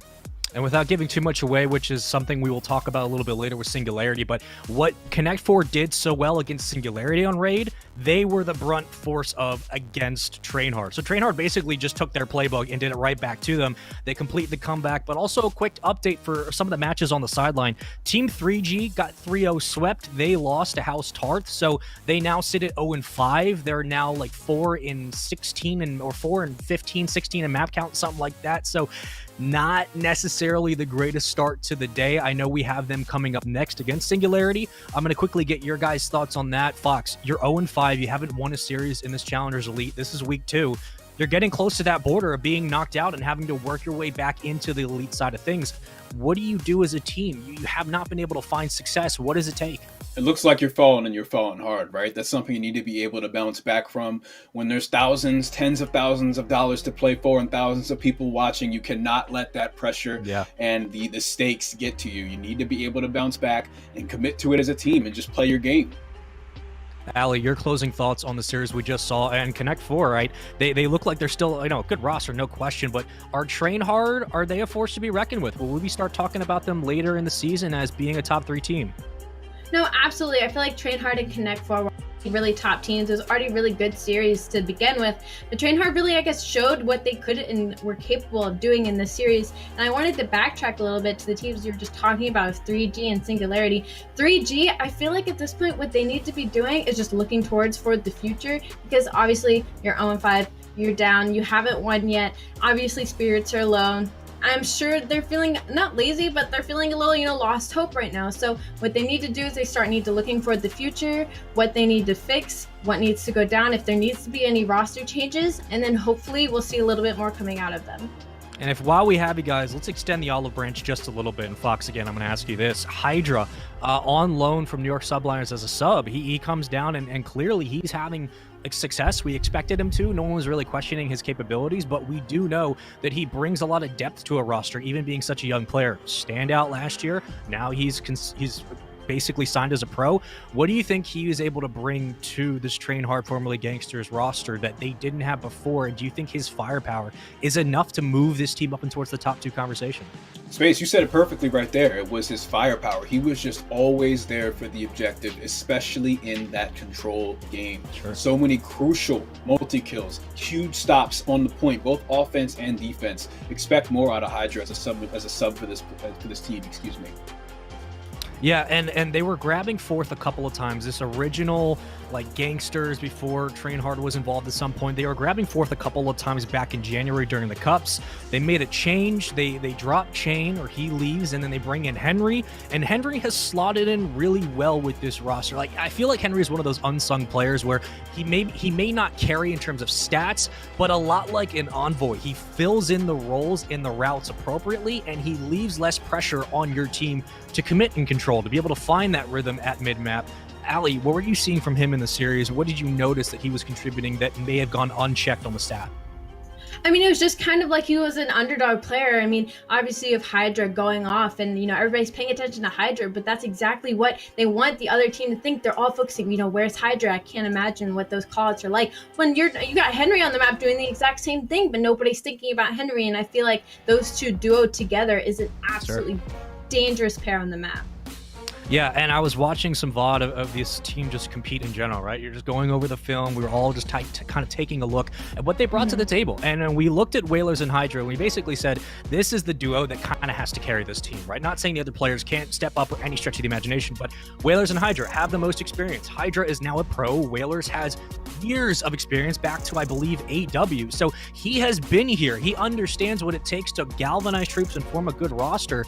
And now you see people like Keza, specifically in that Hardpoint, quite literally taking over half the map. And I look at this whole roster and I say, now you don't have to worry about Whalers and Hydra. You can rely on Henry and Keza. Fox, what does it mean for a team that when your 2 front players can start having that backline support from your second sub, your second AR, now everyone's starting to click and you don't have to worry about the continuity down the line? I mean, what can this team do? Do you think they could take it all the way and possibly win a championship? That's a big ask this early in the season, but I can tell you what we've seen so far what we've seen so far in this series is that everyone's had their chance to pop off, right? Hydra more so than others, but everyone has contributed in an important way to close out these maps. They've had their star moments, and I'm excited to see more. They really have. Well, we have obtained our 5th seed and Singularity our 7th. That's actually happening now. So while we have you here, let's just go right into the game. Allie, Fox, we got another one lined up right for you. And I want to take a look at Singularity because this is an interesting roster. And more importantly, what I mean by that is they have basically 3 subs and 1 AR. And yes, you can move the flex around. You can move composition as the map continues. But still, this team has a lot of firepower and 3 of the most dominant subs in Europe. But I feel like sometimes that's a problem because you don't always have a consistent second AR to help you out, and you're asking a lot of Maple. Now, Maple rejoins. This team I expected to do a little bit better than currently seeded 7th, but your guys' thoughts, basically an ambiguous question, but what are you seeing from Singularity? Do you think this is just a rough patch to start the season, or are we going to be looking at a roster change in a couple months? Certainly a rough patch and probably the worst time to have it, right? We need to see these guys find that slot where they can qualify for the next stage of competition. Maple, as you mentioned, should be a player that the fans at home recognize watching the Challenger Series, and we'll have to see if he's able to pop off for Singularity here and pull them out of this hole they're dug in. Yeah, I want to know, Ali, like you've competed for a while, so you understand when it comes to team composition, when it comes to filling your roles appropriately, when it comes to getting everyone on the same page. What are your thoughts? Because this Singularity roster, right? We're talking about Bids, Denza, Detain, 3 subs that can light up the map like no one's ever seen. We saw it a lot last year and last season when even through a couple of roster changes for Singularity, that core group of strong subs up front remained through the Azure Caves. It remained through the Arkalov Peaks. What are you going to be looking at? Do you think they need a second AR alongside Maple, or do you think being able to run this front 3 and the backline of Maple is good enough? I know we talk so much about, the beginning of the season. It's so early in the season to make decisions. And it's really tough because when it's this early, people always decide, go straight for, the roster change, go straight for the replacement. But I feel like sometimes, especially with teams like Singularity, if they just slowly start following into their roles and just keep playing together and keep working out their kinks, they could end up being a top team as long as they stick to it and stick together. But, once you start throwing out there, oh, we need to replace somebody or somebody needs to go or something needs to change, that's when it gets a little back and forth.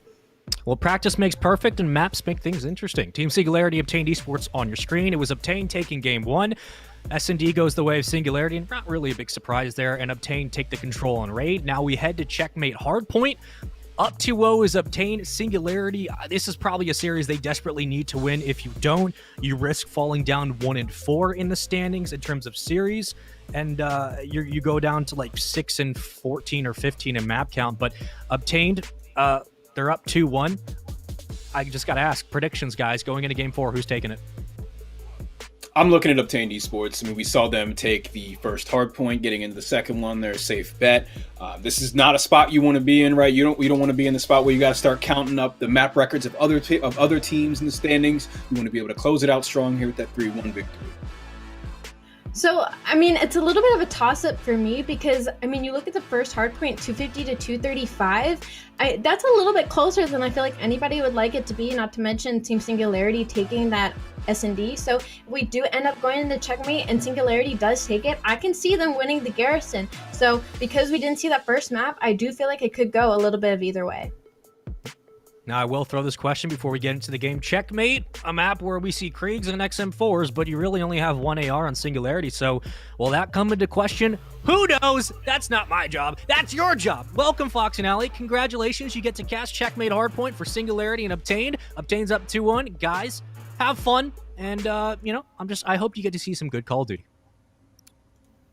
Hopping right into the action. You see that big plane in the center. That's where a lot of the action will unfold. P1, our first hill, and P3 located just in that spot. And as we move throughout the ranks here, you're going to expect to see our submachine gun players wall banging, holding it down right off the bat. Siggy with the XM4, tagging him up from a distance. So Siggy is still able to find, is not going to have much support in his way here. He's got 2 enemies down the line trying to tag them up, but close range, he's not able to do it. The AK-74 of Detain is going to get the better of him in that moment. 2 just outside pre-fire. He knows that they're coming. That's 2 kills in a row as well, defending the point. 20 seconds unanswered so far, and 3 players deathless to this point. Denza and Detain already starting off incredibly hot. Singularity already showing their prowess. I told you that first hardpoint was already so close, and Singularity looking to bring it back here as they already are up 27-8. Obtain does have control the last couple of seconds here, but if you look on your map, Singularity looking to make that rotation as they do have spawns going into next hill. As you mentioned, we got Callum just outside the point with the submachine gun nearly tagged up and finished off right there, but moving over to P2, he does have support following him up through boxes. Bit of a slugfest at this point, the initial time going to the opposing team, but he comes through to clear out the objective. All orange in the kill feed as we see Obtained Esports is able to find some numbers for the squad, but the hill time still in control of Singularity. Detain taken out of it as Bids hops right back into the objective. We saw that hot start, mounting them to the 20 to 30 second lead that they have on the scoreboard at the moment. We did see Obtain able to get those spawns, but unfortunately they still weren't able to hold off Singularity from the front. So we see Obtain spawning behind Singularity now, but it doesn't matter because there's only 19 seconds left in this hard point as we see members of Singularity start to move on the map for next. Obtain Esports, haven't seen any rotation out of them quite yet. We're going to see a couple of gunfights go down inside of plane here. But do be known that the hill is underneath the plane, and the last couple of seconds is going to go to the side of Singularity. Hixie with the double kill right there. We see the submachine gun play unfolding and working out in favor of Obtained Esports. It's now going to be Singularity on their back foot. We're looking to the eyes of Siggy. The XM4 of the team ends up getting taken down first. That's going to be more support around the plane for the guys in orange. Obtained Esports still holding on to the initial time of this hard point, trying to crush that deficit, but Detain is able to push right through top plane with the submachine gun. Watch him drop down like Batman and support his team. Callum's still alive, but tagged up. He actually goes unpunished as Denza kills a teammate. Callum hip firing to finish another kill, and Hill still in control of Obtained Esports here. Fantastic hold of Obtained. They needed this whole hill time, which should have been difficult because of such an open hill point that this is, but they were able to fend off Singularity incredibly well. So what was a 40 difference game is now nearly 18 seconds, but Calum had something to say about Singularity getting these last couple of seconds, but once again, Obtained a little late on the rotation. Number 6, that's going to be Chain on your map. He's going to be the first one into the next hill, but he might get caught out by Bids as he does see him in a little bit of a contest going through, but Obtained keeping their composure, able to get the first couple of seconds going to this next hardpoint. Working our way to P4, we're getting closer to a tied game as Obtained Esports is able to rack up a lot of time in the last minute. Hill not particularly in swaying either way so far to this point. Still contested. Some plane pressure coming in from player number 8. Hixie ends up falling though from the middle of the map. Taking point with the submachine gun, has support over his shoulder, but shots from a distance from Callum will be what stuffs him. Hill time in favor of Singularity, still leading. They have yet to give up their lead this game. As Denza is looking to forward on here. Again, contest heavy point so far in this game. The submachine guns, though, are proven to be a bit stronger on the side of Singularity. Beautiful trades back and forth on the side of Singularity, and they will come out on top, be able to get this last 10 seconds. I was hoping Detain would be able to stay up in plane there, as that would have been huge for rotation, but he does get taken down by Hitsky, and he also takes down Denza, which is making this look like a fantastic rotation coming up on the top of Obtained Esports, but next hill is up. Nobody's in just yet. Singularity is going to get the first couple of seconds. Obtained off of spawn in plane right now. They aren't able to get too many trades coming through, but again, this is a very close game. Only 20-point difference, but Singularity will be able to hold on to their lead. Looking at P5, we got Callum coming from plane. As always, the submachine guns hovering around that part of the map so often, and he's had a number of kills at that point of the map. 52 seconds on the scoreboard for him. Still, hill control is in favor of the opposite teams. Team Singularity, a more sort of well-rounded effort on the objective. They are the ones at a defensive position. Still, plane swarming with orange arrows. Kills as well as Connor's able to find 2. Callum with the 3rd. Everybody falls. Last player on the hill as well, and it's overturned just like that. Obtained Esports hoping to work at the 40-second deficit that they've allowed Singularity to amount against them. It was a beautiful break out of Obtained Esports, being able to collapse onto that hill point and trade at the same time, but unfortunately there's only about 10 to 5 seconds left on that hill, and they weren't even able to grab that, but it did allow them to get early rotation for next, so we'll see if they're able to get this full 60 going in this next rotation, as they need it desperately to overtake Singularity. Yes, Ali, as you said, back to P1, Obtained Esports, first in the hard point. We also have several players on that side, or one player on that side, a bit struggling at the moment. That's going to be 5 and 17, Shane, who is also on the objective. As the contest goes down, we'll have to see who goes in favor of. It looks like Obtained Esports gets the first set of kills. Wall bangs again going in their favor. Great team shot from them, but Denza slides straight through. Pieces for 2 as he's able to take down Connor and Hixie. Big stop right there, but the fight's not over just yet. This is a very scrappy hill a lot of the time, and all of the time you see the submachine gun players taking over. Singularity able to come out on top once again. They're just barely managing to hold their lead. Now, I'm worried for Singularity should Chain decide to warm up here soon, as it is still a close game with him going 8 and 18. But onto the next hill, Singularity is very far out. Looks like they're going to try and go for this deep rotation of game spawns, but they are giving up a good amount of beginning time here to Obtain Esports. Halo, I'm just trying to stay in live and hill. A little bit of a slowdown going on here, as we haven't seen much on this map, as it's been very back and forth. Detain able to get by, but he isn't able to trade anything out of Tain. Holding onto this hill what seems like the first time in forever, as they've gotten the first 20 seconds. Now is only a 5-point game. Obtained Esports had the spawns. Denza came through with a double kill and shut it all down. You see the map flipping, those orange arrows spawning further out towards the western part of the map, but they keep pushing in. They keep pouring on to the objective. This war of attrition should be won from the side of Team Singularity, should they play their cards right, but the submachine guns are not letting up. Callum is able to find 2 kills for his team. The team shot. He's able to duck out of cover and still have pressure on the point. This is exactly where you want to be if you're Obtained Esports in this tie game. I said it was going to be dangerous if Chain started to heat up. He is now 10-21. Nothing super impressive yet, but is a little bit better, as you can see. Now Obtained Esports have taken over the lead, 142-132. They had Singularity in a little bit of a spawn trap. They were able to wiggle themselves out, but Obtained still in the hill currently. Obtained going to try and get him out. He spots Chain. Chain's playing his life, but the trade does come through. Again, this is a very back and forth map currently. Very scrappy, very close game. In P3, if you're a sub player, you got to have your head on a swivel, right? It's all about sliding and movement canceling and quickly hip firing and snapping. Detained did a lot of that before falling. Still some support surrounding him on the plane as they all fall in onto the objective. You got Siggy to follow him up. And Denza, another one of the more active submachine gun players in the game, expect to see him in and around that objective. Pixie gets taken down in plane, which we wish I would have saw a little bit more of a rotation out of him, because there is only about 5 more seconds left on that hill, and Singularity, it looks like they're going to get the first couple of seconds. I mean, you can see how deep Obtained Esports is spawning out. If Singularity can get one very good hole and break out of this, then it could look much more dangerous for Obtained Esports.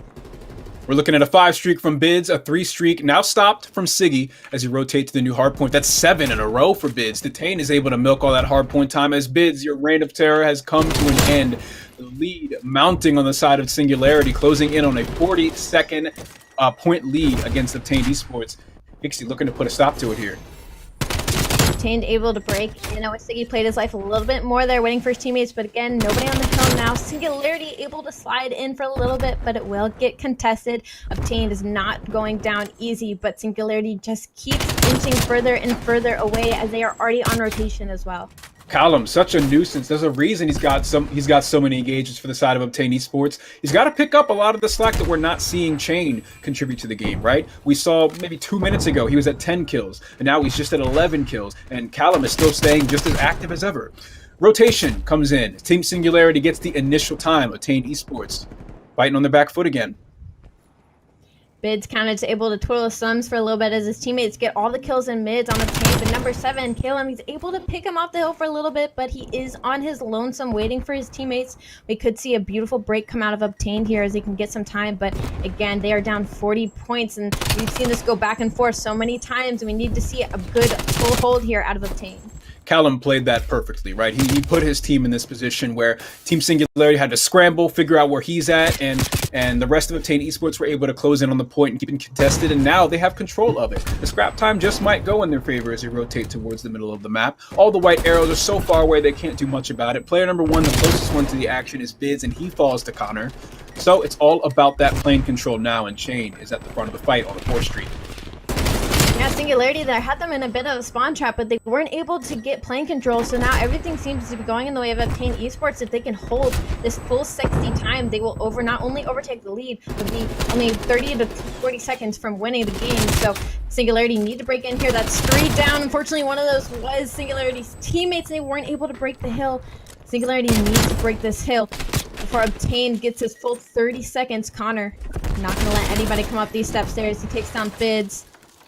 Singularity spawning so far out, and they aren't able to get anywhere close to this plane. Chain getting a couple of kills. He's now 20-31, 57 seconds. What a bounce back. Chain really turning it on here in the closing moments of this Hardpoint. We've seen another lead change. Obtained Esports up 3 seconds, Ali. I mean, Chain just doubled his kill count in the last minute and a half. I mean, it was right then and there where they needed him to turn up the heat, and now it's 214-221. Obtained Esports wondering if this is how the first one went down as well. Siggy finding 2. Singularity in control of the point for now, but again, you can see the rest of Obtained rotating on the mini-map. Number 4, that's going to be Detained all on his lonesome in the hill. It all comes down to these trades right here.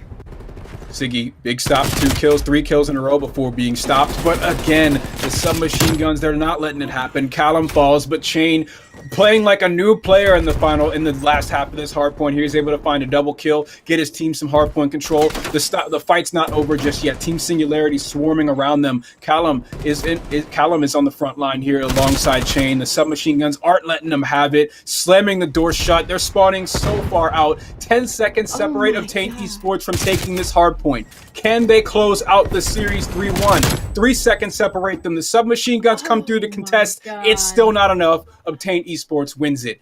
Huge comeback and stellar performance coming from Chain. I said it was going to be dangerous if Chain started to heat up, and he did near the end, and Singularity just weren't able to keep up. I mean, that game looked like it was everything for Singularity up until the last couple of hills. I mean, that was absolutely incredible composure out of Obtain. Absolutely. We saw Chain bringing it back. Callum consistent from start to finish. He was really just waiting for Chain to come online. And Space, I mean, you saw it all unfold. What a crazy hardpoint that was. I mean, you got Bids as your flex. He is helping to put up almost 70 kills alongside Maple. So I'm thinking, okay, they have all the components there. Your ARs are popping. And then again, just the resolve towards back NASA, continuing to push, Obtain, finding the spawns, being able to lock it through the plane, and continuing to get kills outside the hill. We say this like 1,000 times a series, but it's very important. Pushing the opponent out, and further, and continuing to get up chip time. So when you have to rotate, you don't have to consistently worry about losing the opening break. Obtain were never out of a hill. They always found a way to get back in, and it was something that we were thinking about. I know collectively, the Singularity are doing really well, but when your ARs are putting up 70 collected, and you still struggle to be able to close out scrap time and win the break on the next hill, that's a problem. But Obtain just, again, finding a way to resolve. And here's a recap of how the entire series went. 250, 235. Wow. Game 1, Garrison Hardpoint win. You kind of look at a similar stat, just 1 point difference in Game 4. Obtain take the control in both hardpoints. Singularity still look good in S&D, but a 3-1 win in the series for Obtain. I gotta know, Fox. What is it going to take for Singularity to turn this around? Now you're, 1-5 in series count so far? This is not good.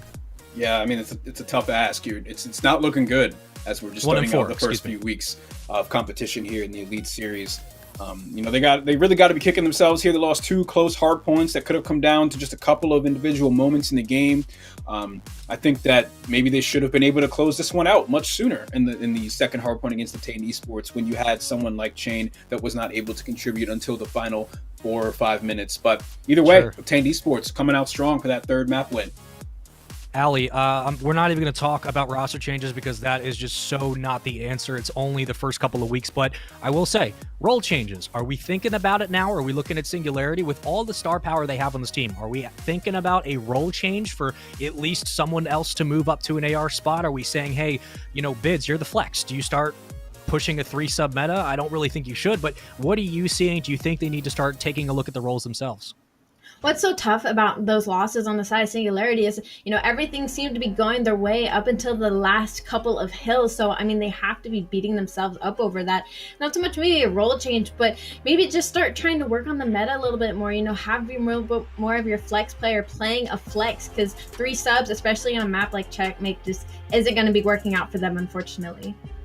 Well, we saw what they were not able to do on Raid. They looked pretty good on Checkmate, but we'll see if they can figure out what the rhythm is and what they need to change before they go to their next series against 3G. Let's take a look at the schedule, because we still have so many matches to be played in Europe, but also North America's coming up later today, folks. Team 3G, Singularity, that's up next. Maki Maki, Mr. Midmaps, a very interesting, but not all flashy series, and that's why we have it chosen. And then Team Z versus Higher to round out the end of the North American bracket.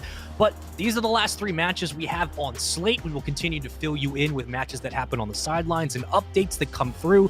For Singularity, quick little discussion. They play 3G coming up next. These are your 7th and 8th ranked teams at the moment in Europe. We all know how the system works. If you're the bottom 2, you get pushed out. You have to fight your way back in. Singularity, a team that just on firepower, on star caliber, the cachet of this roster alone should have kept them towards the middle of the pack. Now that they're down in 7th or 8th, Fox, they have to win. You have to win against 3G. I expect them to, but What do you say in these comms? Right? Is it just one series at a time, or are you starting to get a little desperate?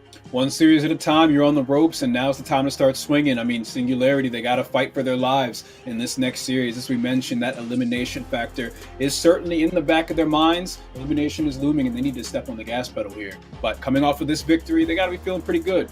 Late game chain was a menace, and I'm looking forward to see what else happens. Allie, your thoughts?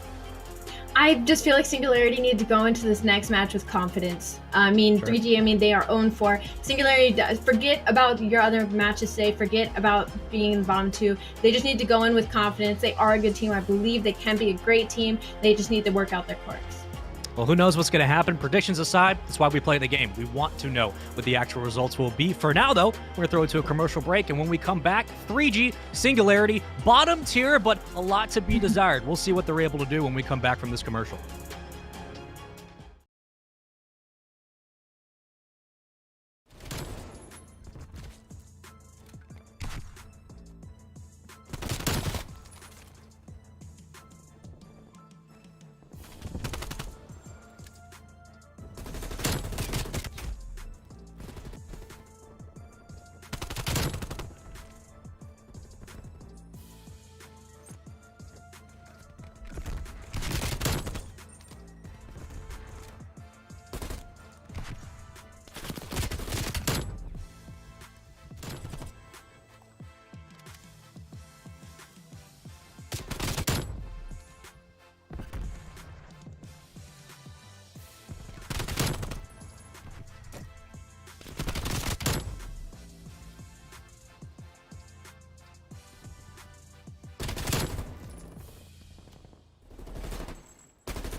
Welcome back, everyone across the pond. This is the battle of the lifelines. It is Team 3G. It is Team Singularity.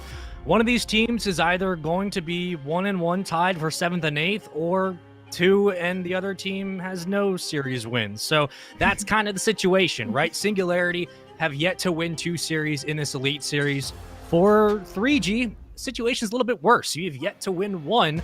Now is your chance. Now is an actual time where you can say, hey, we might have a shot at staying involved in the top 8, but you only got a couple of series to go, and unfortunately, the teams that are at the bottom 2 are going to get knocked out. Singularity and Team 3G have been struggling. If that is an understatement, if I have ever heard, I'm going to use it again. 1-4 in the record, 0-5, 7-14, 4-15, respectively, with the map count. You see everyone else slotted, right? Orglis, number 1, all the way down to House Tarth. Fox, this is a battle of the lifeline. This is everything that these teams have been working for, and I say that kind of weirdly because it sounds dumb, but it's true. You have been working, or lack thereof, to this point. Now you need to step up and actually play cohesive, good Call of Duty. At this moment, 3G Singularity, who do you got in the series? I'm going to look at Singularity to win this one. I think that I like the way that the team plays, and I think that they click very well when these guys are all firing together, and I'm looking to see how they close it out in this series. I know it's so tough being at the bottom with 0 kills, almost as tough as being at the bottom with, or excuse me, not 0 kills, 0 wins. It's almost as tough as being at the bottom of the standings with just 1 win, but I think we're going to see him take it. Allie, your thoughts? I'm definitely favoring Singularity as well, not to knock out 3G, but when you're already 0-5, it's already tough to crawl out of the hole that you kind of dug yourself. Singularity, I mean, they have the kills across the board. They all have an objective, Sure. at least from the series that we saw across the board. I feel like they just need to work on their rotations a little bit, and we'll see a little bit of a different team going into this series. It's going to be difficult. I don't care what side you're on, whether you favor Singularity, whether you favor 3G. I don't know. I think this series is going to be a lot closer than people expect. I would predict Singularity to have the upper edge, but recency bias is a stupid conversation, but it's a hell of a way to start one. And that means that I'm taking Singularity because I think they look a little bit better. And with that said, I just have to look at what some of the maps we have been told just quickly. I know that Garrison was thrown around a bit. I look at the composition of Singularity, especially in a map like Garrison, where Bids has the freedom to completely flex. He can run the Creek, he can run the XM4, he could run the AK-74U, follow in transition with Denza and Detain. I think that they have the upper edge here on Garrison. We look at the whole map, and yes, we got Raid. Thank you, production. Raid for map number 3 for Control. But Fox, coming to you, Garrison, looking at the composition of Singularity, they have the firepower in the subs. And for the first 2 maps going into S&D and then followed by Raid Control, I think the maps do favor them in this matchup. What are you thinking? I'm pretty much on the same page as you. I mean, we get to see Garrison 2 times in a row here. I do expect to see players like Detain and like Bids do a whole lot of damage. So hopping right into this game, we're going to say goodbye to Ali. Spaceman will be joining me for map number 1. Garrison Hardpoint, we're watching 3G face off against Team Singularity. We had to vote Ali off the island. It feels so bad, but sometimes it's just necessary. Let's get into game 1.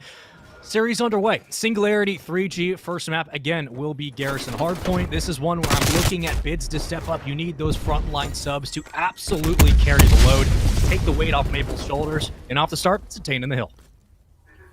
Detain, such a threat in the last series that we watched, the last bit of it, the final Hardpoint, where they were able to win their series 3-1. Him alongside Siggy, I think, did a lot of damage for this team in the respawn game mode. Of course, starting off strong once again with that 20-second lead. Looking to see what Singularity can do here. Siggy still unkillable at this point. 25 seconds, they're racking it up as no one has been able to respond to him, but the pressure's not up just yet. 3 surrounding the objective. Detain still alive for some support. He's taken down. And we finally see Siggy with his first death, and Team 3G putting themselves on the board. We're going to be looking at Radar for P2, and you already saw Aroma off spawn. He was one of the first players over there hunting for a couple of kills, but he starts to follow back into the mix of things. And now we look at the top side of the minimap. It will be Nile, who's set up first for P2. He's going to grab the early time. 34-8, still plenty of time to fight over 1 player left in lights, but Genesis on your screen rotating back. And as everyone clusters up at mid-map, Singularity now have to work their way through and find the opening kills. There's a nade, will tag 1. Won't take it down, still plenty of time to fight over. This one's going to be challenging. Genesis will not win the gunfight. 3 fall for Singularity. He'll pick up the early kills. Niles left alive. Will he find one? Not going to happen. He's going to get shut down. And for the moment, Singularity get the break, and they get the time. just surgical. I mean, we saw right off the bat, Denza was able to find that kill at Lights. He worked his way through the spawn, made him flip, and now look at where 3G spawning from. They're off their back foot. Team Singularity is racking up more time on the hard point, and they have to fight through this defensive setup. But Player 7 can't even get through green just yet. They were able to take down 2 members, but they're spawning up just that close to the hard point. So the lead grows, it climbs. Hill control, is going to flip over to Team 3G as we move to P3. So we'll have to see how Team Singularity is going to do on the offensive front here. Denza, but now it's up to Detain. He picks up 1 kill, so the entry's going to be there. He'll take down Nile. Early setup, though, for 3G. You have your ARs in the back, so no problem, no worries. But Detain has to find a kill. He's not going to be able to do it. That's 3 that are going to drop. Singularity. It looks like for a moment they might have the early break, but still just a great hold from Team 3G. And you have Disarray and Aroma working together inside the hill. 2 will funnel through mid-map for Singularity. Still looking for the entry. They're going to have to work through Disarray. Be fine. He's going to come in for the first. Cut down. Second kill won't be there for the moment. Aroma picks up 1 as well, too, in the kill feed. 1 to get traded out by Detain. 68-51. They worked their way back in, just an 18-point spread, Fox. But at this moment, they've done such a great job of holding on to this P3, and now we get set up for rotation. 16 seconds to go. Singularity have map control. They just need to hold on to the kills. Singularity just put themselves right back into this game. You said it, Space. I mean, I think we got to give credit to that initial play in the first wave of engagements. They actually went the first 10 seconds of that hill sitting around the objective and waiting for Singularity to get close. They all drop in, find those opening kills, and that's been the story ever since. 3G with the first lead change from the hard point. However, initial hill time for P3 does go in favor of Singularity. We got Siggy on a 3 streak, Detain on a 2 streak. They're back with a vengeance, and they pulled themselves ahead again. Go back to the main floors. P4 setup for right now. Detain is just locking down everything. He finds the first kill. Maple's on the other side, able to provide some support, but Genesis with 2 kills is going to open up the map, and now you can see 3G starting to spread out. They're trying to cluster Singularity together. They're finding the kills necessary as well. 1 more top green. He's going to get cut down. Detain had no chance. Genesis picking up the lights. It looks good for 3G. They're doing everything necessary to hold down the time. 20 seconds to fight over. Nile has to come big towards the top of the tank, but for the moment, I mean, you have green control, you have lines of sight able to lock down these extra kills, funneling through mid-map. Bids and Detain trying to work together towards that top control room. And for now, Singularity have just not been able to touch the hill. We move over to P5, swing to the other side. And from what started off as a very slow start for 3G, a couple of kills fall their way towards mid-map. They get a great hold on P3. They rally it into P4. Fox, they're doing everything right off the start. Yeah, they knocked over Singularity's House of Cards in the last minute for sure, putting themselves right back into the lead. Singularity does have control of the hard point right now, but take a look at how their stat columns have fallen short in the last minute or so. Still, very even game. Denza staying alive with 2 in a row. He's also going to find himself some more hill time, maybe eventually catch up to Detain with 1 minute and 13 seconds. Regardless, it's still up to 3G on the offensive front to break it. We're seeing another lead change. They have to stop it, and they're pushing through brick to do just that. You see, we're looking through the eyes of Genesis. Genesis is just kind of waiting for the stun to go away. A couple of nades will fly in. Utilities there. 14 seconds to go. 105, 107, almost a dead even game. Kills start to fall. The trades are theirs. Maple and Denza will pick up 2. So we control the bottom floor for now as Denza trying to find that back spawn. But if you can see on the other side, the minimap, it's Team 3G with the favorable lead towards mid-map. Now we go to caution. Let's go back to B1 on our second set of rotations. Disarray can't close the kill. Neither can get detained. Aroma will step in, find 2, takes down the front line AR of Maple. And Bids blocking the sub, so 3 subs for the moment for Singularity. It's working, right? They have the lead, but we do wonder how long will that pressure mount as they try to sit in P1. If you're Singularity, you got to be feeling confident in this hard point the first time around. Very uncompetitive as players like Siggy were able to go on streaks and remain unkillable for the remainder of P1 this time around. As we get into P1. But currently, as you can see, it's a bit more competitive. Team 3G is able to bite back. They're able to find another lead change in this instance. And they still got full middle map control with a flank incoming. They shut down just like that. A very competitive hard point, but Team 3G in the end are able to edge it out. Maple did such a good job of staying alive. Singularity actually spawned out, and he stays up towards top green, so they control the catwalk, and they allow everyone else to play their position appropriately. They pick up the kills. They fix the spawn of 3G, and now they can control P2. We'll go over to radar, and we'll sit here for a while. Still so much time to be fought over, but almost towards a tie game. Bids is going to pick up a 3rd, and there you go. You start to find the kills for Singularity, doing everything right off the start. For 1-1, Genesis in front. He'll pick it up as well on a 2 streak. Nile gets shut down. Denza Whipping out the XM4, he'll get taken out, but they're racking up time uncontested. Maple has not been touched for like 15, 20 seconds. Fox, I mean, could you ask for a better start to the second set of rotations for Singularity? Yeah, I mean, they owe it to the fact that Disarray and Aroma went in and pushed alone while their teammates were spawning out so far, and then Nile and Genesis did just the same. They lost their engagements, and that's why we see so much uncontested hill time on the inside of Singularity. They're pulling themselves so far ahead in the lead here. Rotating though with just 10 seconds remaining. Of course, we see Team 3G. They're going to stay where they're at and get set up. One player dies out the back though. Keep an eye on your mini-map. Detain might set up for a flank to upset these spawns. One remains. It's Disarray. He falls, and now it's all white arrows on the western side of the map. Siggy taking point. He's able to take down another one. 2 in a row. Big plays coming out of Singularity on that rotation.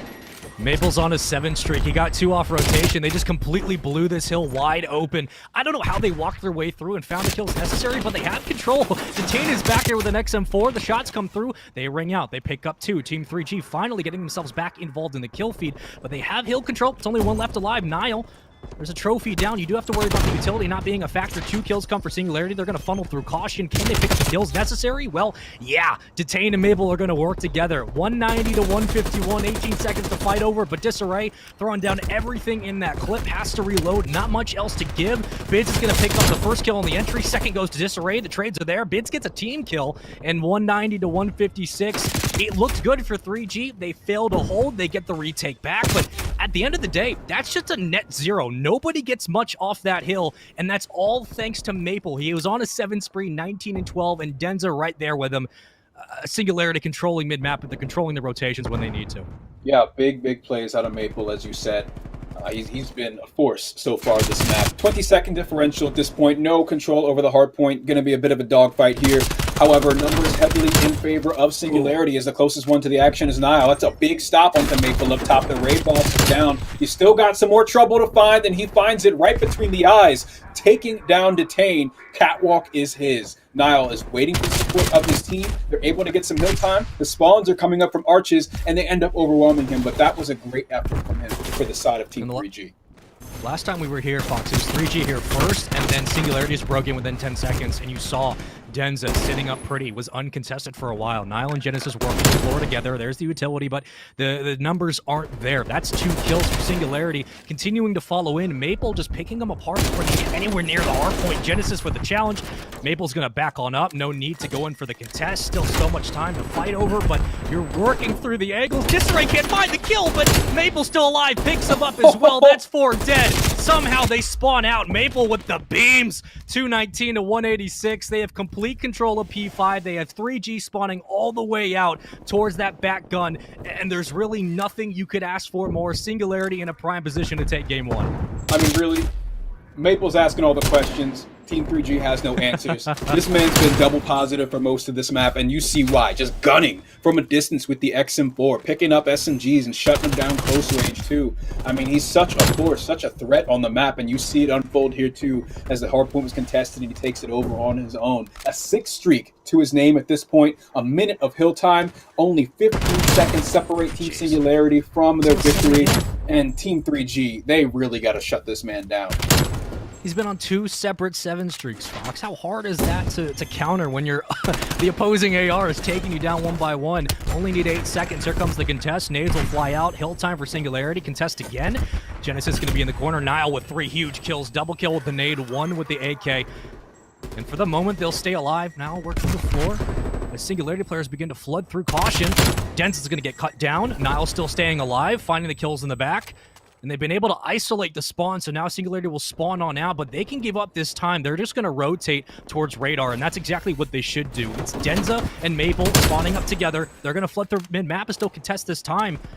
Don't know if I entirely agree. You do need 8 seconds, but you still have to worry about the next rotation, as it is getting close. 2:20 now, still entirely doable. Maple's going to pick up 1 on the entry. He gets the break, and they will be able to hold it down for the early time.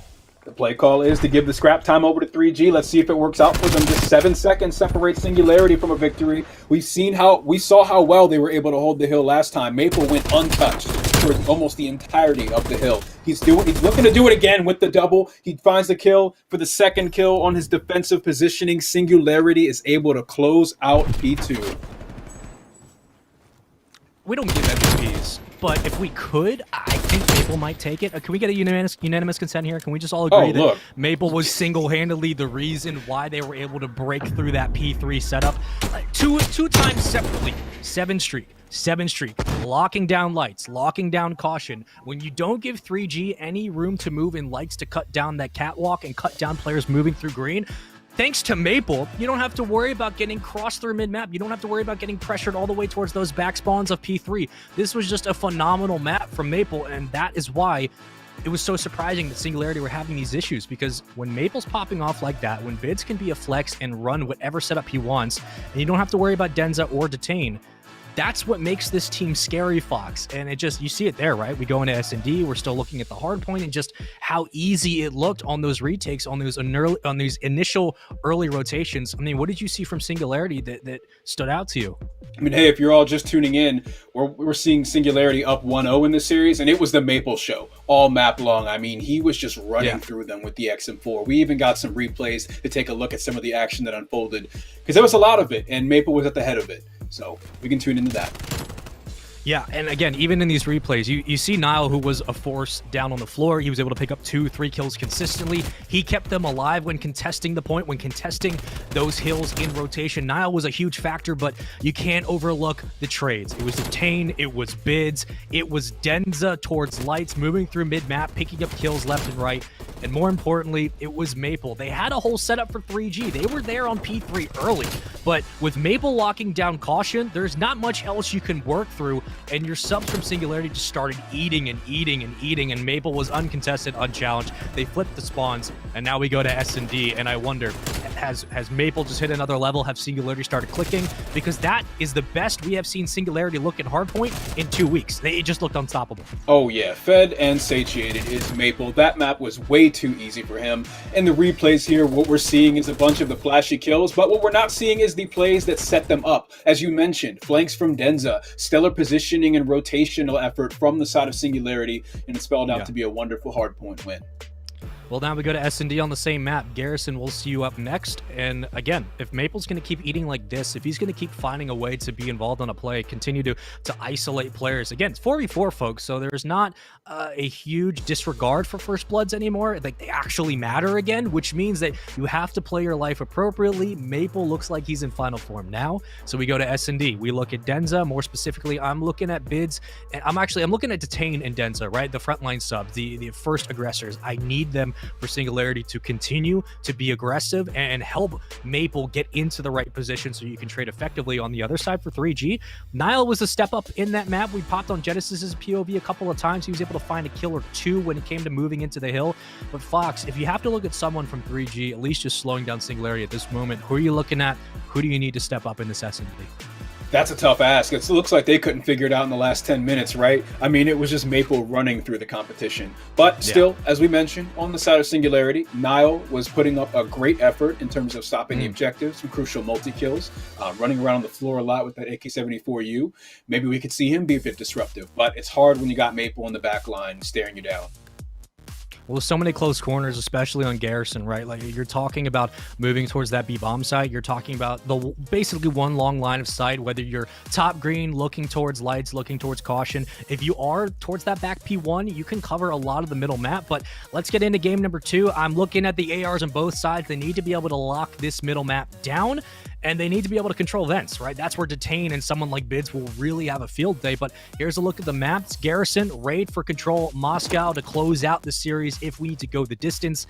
At this moment, it's game 2. Garrison, S&D, Singularity. There's a lot to be asked for. I'm sure they will deliver, but for Nile, a couple of shots will pepper out. The nade comes in for the touch. I don't want to drop just yet. So, just tuning in, of course, we're taking a look at Singularity up 1-0, back on Garrison for a second attempt. In our opening round, it's going to be Team 3G on the offensive front, making moves towards the B site. As they do find control of the site, they still have some competition. Bids is able to find a kill on Nile, and the bomb has been dropped. So we'll have to see how the remaining players from the side of 3G are able to follow it up. Closest one is going to be Aroma as he does. Closer, inching towards that bomb. See some plays unfolding on Satellite as well. Player 3 and Player 1, it's Genesis and Disarray, are met with 2 enemies around the corner. Denza finds one and gets away clean. bomb still playing around the B site. All over the map is 3G, and Singularity finds the first win after bloodying all of them.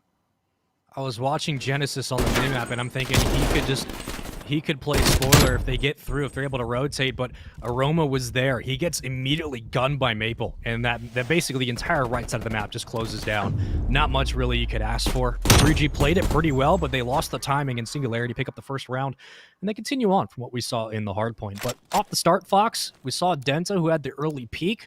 They had to back up. They play their lives appropriately on a 2-streak for Denza. Detain 0-1. On the other side, Aroma with 2 kills, but everyone else still trying to find their first. Genesis was able to pick up 1. Your bomb carrier will be Denza on 2-spree. We'll stick on board with him for the moment. There's 3 set up towards that B site. One's going to be rotating all the way over towards P2. If they get lucky, Nile might be able to pick up 1. Denza going for the barrels right off the bat. That's going to alert a few of the players on the opposite side of lights there. However, they still are going to hold fast. Not giving up just too much yet. Detain might be there to pick someone off should they get too antsy. Bids looking up to set up a defense here, top green, to stop that rotation from Satellite. Won't be met with too much aggression, though, as they just want to hold steady at the A site. Plays are still unfolding on the B site as they're looking to get a feel for them. But 3G, they're not biting. They're not giving them anything. Yeah, you don't. Detain moves, he's probably going to get cut by Nile. So, yeah, you got to play this extremely slow. Bomb still going down, though. Nile, I think he knows he does.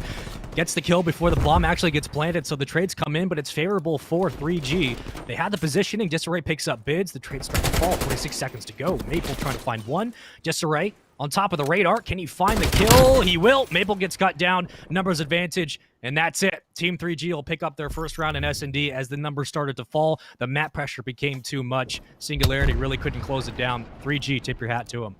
Oh, absolutely. You gotta enjoy the way that unfolded for the side of 3G. I mean, Nile stopping the bomb planter, getting in and getting out. He was able to cut off the line of sight from the player on catwalk. Really just an excellent response from the defense. Yeah, once Nile picks up that kill, the best case scenario for Singularity is that Maple rotates through the radar, takes down 1, and then you have like basically a complete 50-yard line to work through. And you have to force everyone from 3G, including Nile, to move out of position to be able to challenge you. But at this moment, 3G do a good job of retaking. Nile's going to be your bomb carrier. Second time on offense. We're seeing the class switch. AR is holding down the middle of the map as Disarray, led by Nile. An AR on the opposite side in the hands of Siggy. Not too much action in his line of sight just yet, though. Looks like most of it's going to unfold around vents, as that is going to be bids close to the enemy bomb carrier. See Aroma just above him. They know that flank could be unfolding at any point around. They don't feel safe just hopping onto the site. Denza caught at a distance. The team shot. Nile finds the headshot, taking it off his shoulders. 3 kills in a row from 3G. The bomb can now safely go down. It's just Maple against the world. Picks up 1v3. It was such a good call from 3G. Once they open up the back line on the bomb, they get the call to go to vents. Just challenge anyone who might be in there, at least get the position. They pick up the second kill. 30 seconds to go. He's spotted. Nowhere to run. You got a challenge. Not going to be able to do it. It's pretty much impossible. 3G take their second round. 2 in a row. 2-1 now up. And while Singularity have played it right, 3G have just played it better. I got to agree, Space. I mean, we saw the first blood just right there as Nile was able to get the bomb, or get the first kill, hop straight onto the bomb. Really, a lot of it just collapsed all in an instant as 3G found great positioning in the opening engagements. Yeah. Fox, one of the things you see on this map specifically is kind of just what you just said. Things collapse in an instant in S&D. When you get 1 kill towards that B-bomb site, like, things just start happening. And you have to be able to play it. Well put. You have to be able to get the bomb down somewhere because you can lose numbers quickly. But, again, first blood's so important for both these teams. Nile going to be working under vents. No one around Denza. He's going to move up. And very slow defense for the moment from 3G. They don't want to move out of position anywhere. They want the offense to come to them. A lot of cat and mouse so far on the search and destroys. No one wants to give too much away, but we might see something unfold around vents here. Denza tagged up, still gets away clean though. Nile, you see the barrel? He has the flak jacket to protect him, still challenges and finds the double kill. That's a huge, huge stop on the site there. Bomb carrier left alone is Denza in a 1v4, and I mean, he's outnumbered and should be put away here pretty quickly. Another situation where Singularity can't really do much, right? You're left in a 1v4, 1v3. Nile, free fire, and it all works. Double kill on the vents. Nice try there. Is yet again, things collapse quickly, right? That's kind of the motto of this map. Things kind of go down, and ever since that first round where we was like, 2 kills really, and everyone else was yet to find one for 3G, 3-1, 4-1, 4-2, 4-3. Nile on a 4 spree, Disarray on a 3 spree. Like, things happen on Garrison. Things are absolutely happening, and they're in favor of Team 3G, the offensive team pushing up aggressively towards the B bomb site. Again, they're going to be met with one player just outside of Lights. The rest of Team Singularity closer towards Bricks and the A site. A quick plant here could be advantageous for them, but of course don't want to give too much away when a player like Denza could hop right into the action. And around the corner we do have Bids. Genesis, though, overlooking middle map will be their support for space. He gets tagged up and gets away. But that is information to the rest of Team Singularity. You got to imagine that maybe they end up sending Maple to be a bit closer to the action on the B site. Can't move now. Bids with 1 kill. He's going to open it up. 4v3, first blood, second blood as well. The Singularity numbers advantage. Now you collapse in on the site. Bombs down. Nile has so much work he has to do. Moving through Lights. There's the stun. It works. Picks up 1 kill. One more is going to be on the bomb. That's Maple. Singularity begin to collapse. Nile last alive. Can't do anything. Again, you're left in a 1v3. Similar situations across both sides. And they'll get the defuse. So the consistency stays the same. Story remains. Everything is pain. I don't know. Don't hate the player, hate the game. Bars. Still liking the effort out of 3G that round, though. We saw Nile close. They're always so close to the action, always in hipfire range of an enemy. He finds his kills, but ultimately was not enough. Look, I think we get to see part of it again here. I think that stun actually worked out in his favor.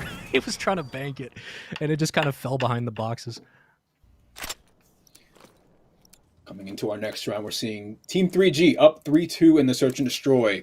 Some water's been dumped on this fire. They lit for themselves.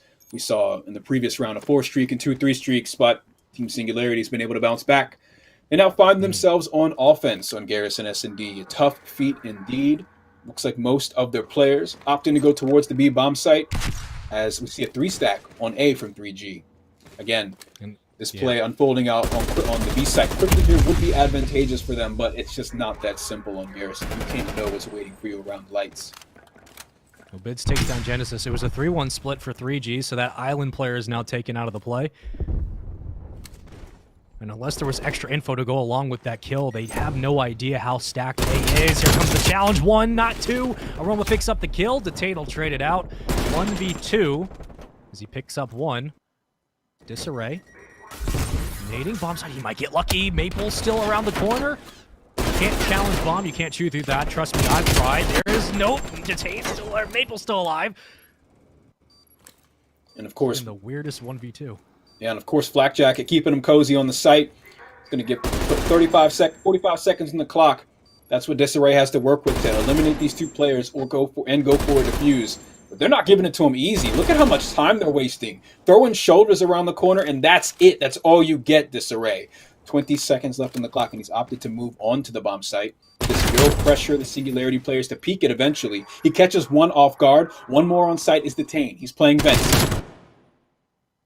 Detain comes out on top, and Singularity gets another round win. We're tied up 3-3.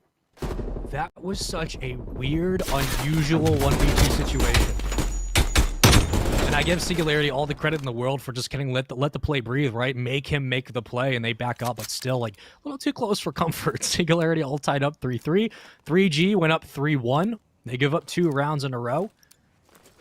And now we look at Singularity's perspective. Denza 5-4, Maple 3-5. He sat back most of the plays as Nile will run bomb. And again, we go to B. A is pretty unlikely unless you get 2 kills to open up the site. Here comes Detain. Stun will get him the information on top of radar. Genesis won't find the kill yet. There goes a nade. We'll trade 1 back and forth. Nice to see you. It's probably the most back and forth we've seen around the satellite parts of this map for most of the SNDs so far, but looks like neither of them really wanting to commit to it either way. So again, bomb goes down at B. The favored site so far this game, just around the corner in Lights. They still have some damage to do. The team kill could prove to be hugely detrimental in this B attack. 30 seconds on the clock to defuse. We see all 4 Singularity players all around it, watching it like a hawk. Maple opens up with a kill on the Genesis after he's able to catch Bids. It's a dogfight in the middle of the map here, Space. Aroma's last alive. Might be able to clutch this. Getting those old Goonjar vibes on this catwalk. Starting to freak me out. Detain underneath. He's going to go for the defuse. Will he peek in time? He might get both. He should get both. You have to find the bomb. You got to reload, man. Oh, no. Oh, the switch. Oh, I think 3G got it. They should have. They will. Felt the Goonjar vibes, but God, just an unnecessarily extra moment. Detain won't be able to get the defuse in time, and he'll get the switch. Oh God, that was just talk about suspenseful. He had very little time on the clock right there to work with. That bomb was nearly defused, but 3G will find themselves another round win that pull themselves ahead out of this tie game. Aroma on a 3 streak at 8 kills has the most in the lobby. But now it's going to be back into the hands of Singularity. Our bomb carrier is Denza. We're seeing we're seeing not an entire commitment to the side of B as we have one player going towards A. It's going to be Bids. But a lot of the action should still unfold on this portion of the map. Maple overlooking them. Detain getting fired on just a little bit, but ends up ducking out of vents. Which is not as Niles still in position with a trophy system. Tacticals and lethals are useless here, but enough to keep Detain away. Destroying the trophy system, it looks like he's standing his ground here. He wants this fight. He won't get the kill. Detain wins the gunfight. At the top of the screen, it was Bids who's still there. Disarray, I think he knows us around this position. Bomb will go down. Singularity have the advantage. Denza gets cut down, trying to go into vents. Nice try. And he will get traded out. Maple with 1. Bids with the 2nd. Bids was basically waiting the entire round for 1 kill. He finds it, that ends the round, but Singularity set this entire one up. They bait Nile into vents. Aroma can't even cover. Maple with a great challenge, and Bids on the other side can collapse if necessary. That was all Singularity, all tied up going into round number 9. Denza at 6 and 6. Maple, same situation. Detain, dead even. Bids in a good position. Don't care that it's 4 and 7s, just good enough. All tied up. Again, we've just gone to B every single time. I don't hate the play, but it's gone back and forth, Fox. That it has. We're seeing tip for tat as Singularity is able to answer back. In that opening moment of that bomb push, Maple was able to pull Aroma off the chest high cover. Now that the sides are switched, we'll have to see what they can do on offense. Bomb carrier is Nile. He's got 3 plants to his name so far. Not too much competition around the corner, but it's outside is what he has to worry about. Yeah. So the bomb's starting to go down. He's got 1 just above him. That's Bids. Trophy system nearby as support, but he does die on sight. Denza is able to pick him off. It goes unpunished. And now the offensive team, 3G, has to work at a 3v4 with bomb down on sight. This is way too much information in the hands of Singularity. It's going to be a tough one. Yeah, and there's no reason for Detain to even try to challenge that gunfight. So as soon as he gets tagged, he just backs up. You play time now. 30 seconds to go. That bomb is in no man's land. You got no way to retake unless you start getting kills through gun. And they have to move through radar to do so. Detain's going to pick up 1. And Disarray, last alive, gets 1. Not going to get the 2nd. Yeah, you play trades. Welcome to 4v4 Call of Duty. 5-4 Singularity. 1 round away from going up 2-0 in the series. And they've just, the way we started, and we said 3G are just playing this better, they've just done the same thing on Singularity side. They've been playing each round smart. They've just been also playing it better. Finding the first kill on the bomb. It's in no man's land. You can't do much. And Fox with Singularity picking up first blood here and there. Again, welcome back to 4v4. It makes things a lot more difficult than it did last year. Potentially the closing moments of this Search and Destroy as Team Singularity is on pace to win 3 in a row and close out the Search and Destroy. What we saw as a highly competitive and back and forth S&D might end with a 3-round streak from Singularity. It's going to be their opportunity to do it on offense. Team 3G with 3 towards the B bomb site for defense is not going to make it easy for them. Bids must know someone is at radar. You just have to know at this point. That's kind of how this map's gone. Around 50 seconds and 3 to give. No one falling just yet. Detain, cautious to peek out. Nile right around the corner like he's been a couple of times in this map. Yep, Disarray's going to let his location be known. Gets tagged. Bids thinking about the challenge. On the other side, you have 3 players stacking up for Team 3G. Thought they might go for a defensive hit and try to regain green control, but underneath lights, Detain for the challenge, won't get the win. Maybe he will. They get stuck, they trade. I guess that's how it works. 27 seconds to go. One's gonna fall. Mabel will get the kill. Looking for the second, gets tagged up. Goodbye, Genesis. Oh. Denza still has bomb. That's gonna be everyone dead. It collapsed so quickly in Singularity. They win it 6-4. And again, welcome to Garrison, where one move is all it takes and everyone else falls. And what we saw unfolding in the closing round right there was a bit of a standoff on the side of on Satellite. We saw Disarray and Genesis, mostly Disarray, just kind of playing back and forth with Denza right there, sitting at the top of green. He didn't want that engagement. He waited for support. They come through, end up losing it, try to take catwalk control, and Singularity was all over them, closing it out 3 straight rounds to close out that S&D. I don't think this is a strat, but I'm going to make it up anyway, because why not? I feel like every single time an offense or a defense was up towards that top radar, if they won the gunfight, they won the round. If they lost the gunfight, they lost the round, because it seemed like every single round, we're not going to A, we're going to B, and if you lose top radar, it is what it is. We're probably going to lose the round. So let's take a look at the replays from that S&D. Singularity just kind of played it better. It was back and forth all the way through. Could have gone to round 11. I wouldn't have been surprised, but the first bloods were crucial. You have to look at Denza. You have to look at Maple. Detain finding ways to get into vents with bids and cause a problem for 3G, and they just weren't able to kind of bounce back after losing first blood. It was Nile who opened up a couple of rounds, but a little bit predictable for 3G in their positioning. Yeah, and 3G, you're going to see a whole lot of them in the replays this game, because there was a point where 3 of their players were on 3+ streaks. Nile was able to find 5. Again, some of the best short-range game we see in the lobby coming out of him, but it still wasn't enough in the end. Singularity, as a cohesive unit, were able to close out this game with a smoking hot 3 straight rounds in the end. And look, there it is right there, the highly tense position as Team 3G was able to eliminate the bomb carrier in the final few seconds. And 3G at this moment in kind of their Challengers elite career as a team, right? They've lost to 4 out of the 5 top teams in this European bracket. Genesis, who was formerly on Train Hard with Keza, and then they make a couple of changes. Now he's on 3G. And so you look at kind of this roster, and again, for all the rosters in this Challengers Elite Series, regardless of whatever region, North America, Europe, they all have the talent to be here. But you are starting to get towards the cream rises to the top, right? That's kind of how this is going to go, because all these players are not only fighting for, yes, the rights to be crowned Challengers Elite champions, but they're getting scouted for the CDL. This is where we're seeing people like Sib, people like Venom, people like Journey, who was on Atlanta FaZe, who now is on a different roster. Like that.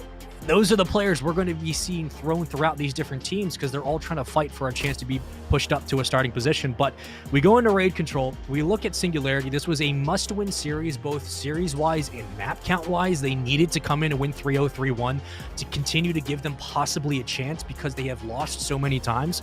And I look at raid, and I think that at this moment, with how Mabel's been playing, with how Detain and Denza have been playing, and the fact that Bids looks comfortable as a flex today, I see this as, again, another situation where it's going to be close, it's going to be back and forth. But Fox, I have a feeling Singularity are going to close it out. If I'm on 3G and I am not named Nile, I am absolutely shaking at the thought of playing against someone like Maple on raid right now. The XM4 is hot. He's been a force on each map, always in the right position. Excellent support for and follow-up for his team. It's definitely going to be a tough one. Team Singularity, can they close it out 3-0 here, Space? I am going to say yes. I think it's going to be 3-1 in control. I think it's going to be close, but something tells me it's going to be, we're going to see a split, right? We're going to see a separation maybe around round 2 and 3. Singularity going to turn it on. They look like they are playing better than they've played last week, and even this week included. I think Maple's too hot right now. I don't think there's a way that they're going to be able to drop this. However, stranger things have happened, and again, all it takes is one player along with Nile to kind of carry this 3G roster towards a Game 4 on Moscow Hardpoint. There's plenty of time for them to be able to rewrite the script. The only question is, will they be able to do it on a map like Raid, where the woes and the problems of Singularity were so flagrant in week 1 that all it took was just finishing the game and sitting in comms and saying, yeah, we know what we need to fix, because clearly running 3 subs was not the answer in Hardpoint. And now you look at the comfortability of Maple and you look at the comfortability of Bids running the XM4. I feel like on this map, they will have all the resources necessary to be able to shut down 3G and send them to an 0-6 record, which would just be impossible to come back from. At that point, I think it's safe to say that they would be done. Should be a real show here on the side of Singularity in map number 3. I mean, we got a well-rounded team in terms of roles, as you mentioned. Maple's got the hot hand, and really, Team 3G, they got their backs against the wall, and they're getting bloodied by Team Singularity. And what is still a very competitive a very competitive series. We saw the Search and Destroy started up, going back and forth up till 3-3. The Hardpoint and the Respawn. I think again we still see players like Maple just kind of running away with the game. But I think that we will see some fight coming from 3G and one stage of this map. But overall, it will be Singularity to close it out. Now, if you had to give me two key facts, things, ideas you're looking at for Singularity, or why not? Let's go to 3G, because we've been talking about Singularity a lot. Let's give the 3G boys some love, even though their record is abysmal at this moment.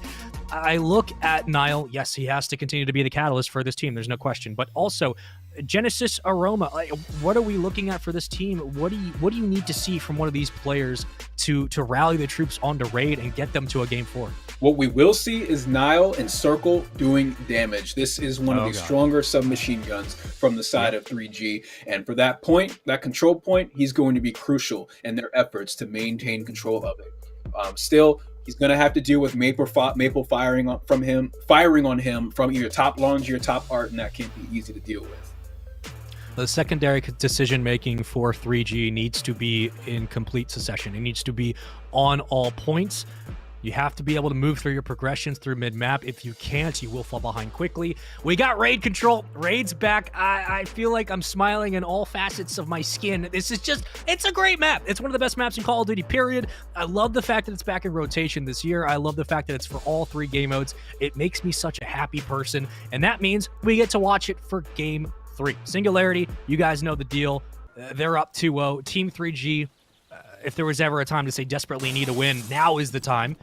And we'll see them off the start. We'll see what Maple can do. Never miss an opportunity to talk up how great of a map Raid is. We have Maple taking point on poolside. He's going to find his first engagement and win that one against Nile. The submachine gun player falls early here.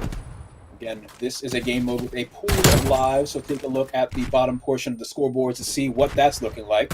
Maple's still alive here as he finds his third engagement. He connects with another kill, moving up with the support of his team spawning just behind him. They find progress for the first tier of Maple. But shooting out of money window is Nile, back with a vengeance. He's able to connect with Detain for his first kill. Still waiting on support from stairs. That's going to be player 6 next to him is Genesis. Finding the kill, he's going to enter into the site here, and they should have support to be able to force Maple back, and they shut him out. So, good response there. However, we did see nearly a tier 2 tick progress completion from the side of Singularity.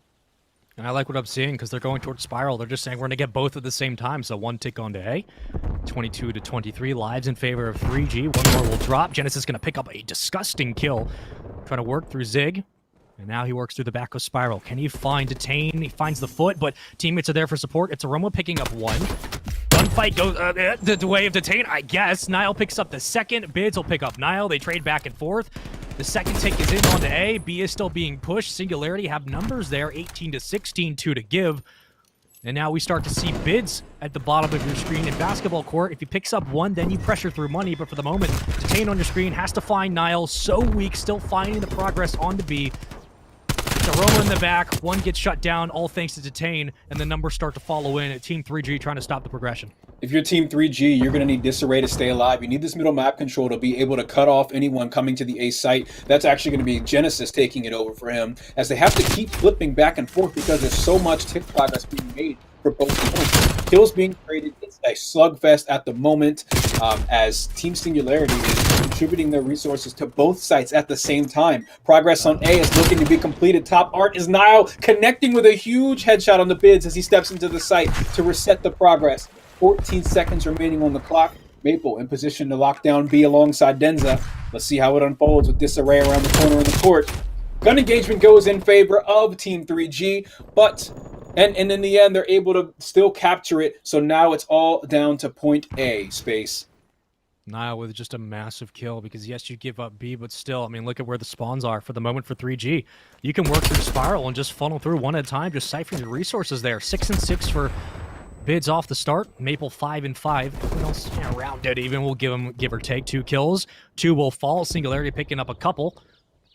Denzo on your screen, very hesitant to move out. You have to move through the ARs of Aroma, but Disarray is there. Whoa, pick up the kill, man. Aroma picks up one with the nade. Numbers there for Singularity. They're going to hop on in. The progression's still going. They're just going to cap this, but finally Nile comes in. He can't get the kill. 2 more to worry about. Singularity with a very awkward rebreak, but I guess it works. The progress was good enough, and Singularity are able to funnel on through, pick up 2 kills on the rotation, and they find the first cap of this game on offense. And Raid is a different map than Garrison. It is a different map than Checkmate. Defense is a lot harder than it is on those two, and you have to be able to pick up the kills and Spiral in and around. Thanks to Nile, they were able to hold on, but Fox, at the end of the day, you just weren't able to outslay. That rhymed, who cares? 3G, they dropped the first round.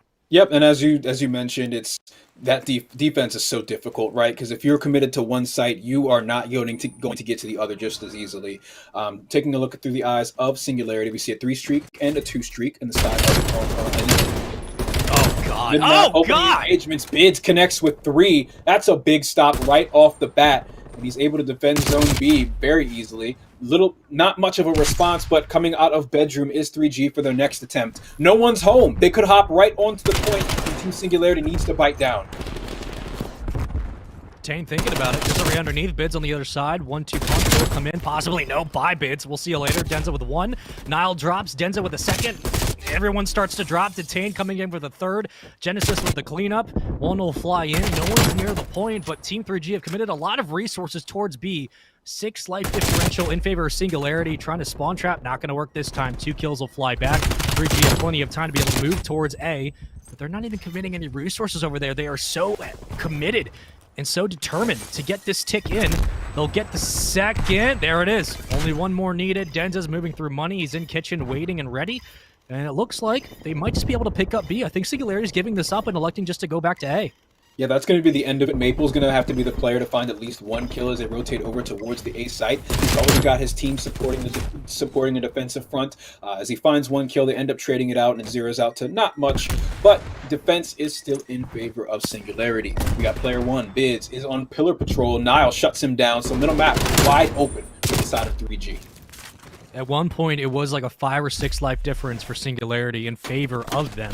And now you're just looking at 1. Another kill goes the way of Singularity. It's 16-14, minute 32 to go. Denzel on the other side of the blue truck's going to get tagged. He's going to win the gunfight somehow. Tane finds the 2nd, and numbers begin to fall for 3G. It's currently chaos inside Spiral. 2 will be traded back for 3G. They get the numbers there. Bids picks up a 3rd. It seems like every time there's a setup, players start to fall. Disarray picking up another towards top bedroom. Bids by. What are you even trying to do? Coming to the point. Denza, where are you going? Here comes the nade. Utility is there for Singularity, and the kills start to follow. 12-8. A minute 32 to play. Still alive. Here comes 3 more. Singularity throwing numbers into the point, and there's still so much time. They don't get the full tick onto the 2nd progression, I don't believe, but either way, 3G had the perfect setup. They had numbers there, but they just weren't able to execute. Yeah, I mean, we saw it seemed like they just forgot about DeRay, connect with a huge headshot onto top art, and then was able to find a 2nd inside the point. Defense now under control for Singularity. They also have the life advantage by just about 4 kills, 1 wave of enemies. 4 men all surrounding the site on middle map from art on the side of 3G. 1 falling in the beginning is troublesome. Now connecting with some long range 74 shots. He's not able to finish the job, and Tane finds a 2nd. This life differential is becoming more and more of a problem with just 40 seconds left on the clock. They have to play nearly perfect Call of Duty for the rest of this control here, Spaceman. They can't. I mean, Genesis falls. That's essentially your 1 good break. You get 1 kill there, people start to push in, but that's it. 28 seconds, you have to go. The amount of 3, 2, 3, the amount of double kills and triple kills we've seen from Tane and Denza and Bids, like, it's unreal. 2 kills come in, make that 3. Hold on a minute, Bids going for the challenge will pick up Disarray. Nile finds the 2nd kill inside. The point's still going. No one from Singularity is going to get there in time, and somehow I'm sitting here thinking that Singularity have been able to lock this down. There's no way they're going to lose it, especially with the life count. And Disarray, I guess, just kind of walks in, picks up Denza, picks up 2 more kills, and they get the round. Okay. Kind of embarrassing, right? I mean, we saw Denza and Detain towards the closing moment of that, or towards the final minute or so of that round. A real force. You mentioned the multi-kills. A lot of big stops from them, and you would think that that was it. But Team 3G able to fight right back, and they find themselves a win. Excuse me, they find themselves here in our next round. I thought I knew what was going on. I guess I don't, because just Singularity had the positioning. They were locking down that back laundry. There was no way to rotate to mid. That's a nade. Hello. All tied up one apiece. Progress starts to go on to A. One pickup kill, make that 2 in a row. Aroma shut down. Nice try. As 3G pick up a couple off the start. About dead even. As one more kill will fall for Nile. Roaming through pillars. Trophy down. Hesitant to push up. You can tell he just wants to find one kill and lock down the back. You will wait and make sure everything's okay. But at this moment, Singularity are picking up the kills necessary, and they have plenty of room to work with. So you can play with B, you can play with A. It looks like they might commit to B. So we do have one player currently unavailable. It's going to be player 7, Nile. So it will be a 3 versus 4 effort at the moment. We're watching the action unfold towards the B site. You see Singularity pushing up straight through basketball court, of course, taking advantage of their positioning at the moment. The response should be coming in from 3G here shortly. And now that all remaining players are online and fighting this off, it's still going to be in favor of Singularity at this point. We will probably just continue. We'll make sure we get some information on that. But at this moment, we still have plenty of opportunities to be able to capture B and A of a tick and a half for both. They will get the first bar onto A. So numbers 20-19. 3 on the point. And it looks like 3G are just going to give up the A point. I don't really disagree with that play either. Disarray, thinking about how he wants to play this. Well, 2 players on the point. Make that 3. What are you going to do? There's one. You got pressured from all angles. Not many places you can run. And at this moment, Fox, you just got to kind of close this round out, right? Commit everyone to B, pick up the kills necessary, and go up 2-1. Yeah, and look, they got 3 swarming from up top from the stairs position. 1 on site. He's gonna be looking up at his enemy as his 2 teammates are spawning up not close to this positioning at all the way back in bedroom. It's looking like Bids will be the closest one to the action, waiting for some support around the corner as they just need to take down this array. Genesis into the mix now, though, finding the 74U. He's there for the support, but ends up getting cut short as Denza finds the double kill and hop on to the point. Again, in this final round here, we did see on the side of 3G, they lost a player. It was Nile. Put up a great effort in this control. Also some machine gun play coming from him. We saw similar from him in the search and destroy in the Hardpoint, but in the end, Singularity is able to take it.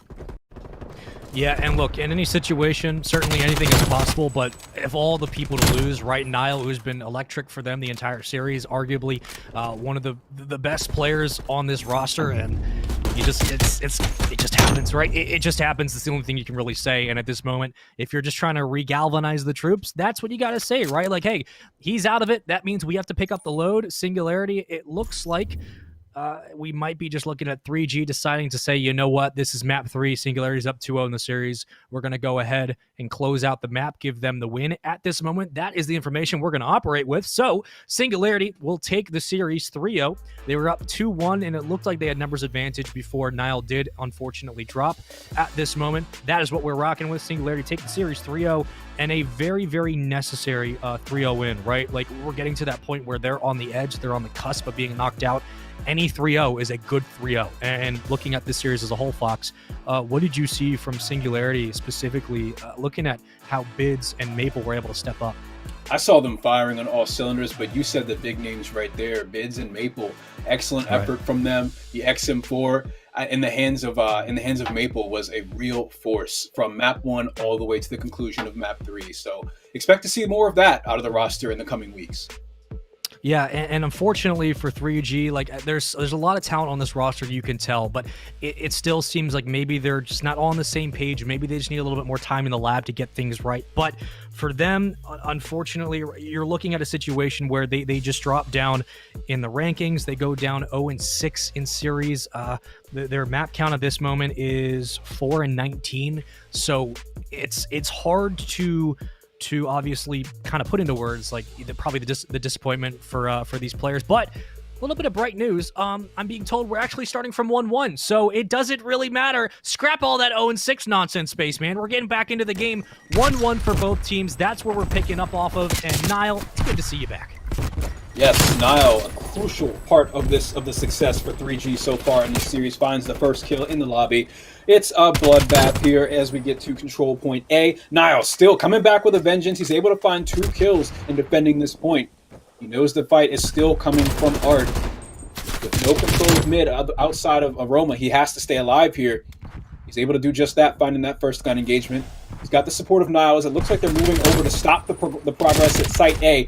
Another big kill from Aroma, tags at the second, unable to finish the job. The long-range shots from Genesis peppering him and finishing it off.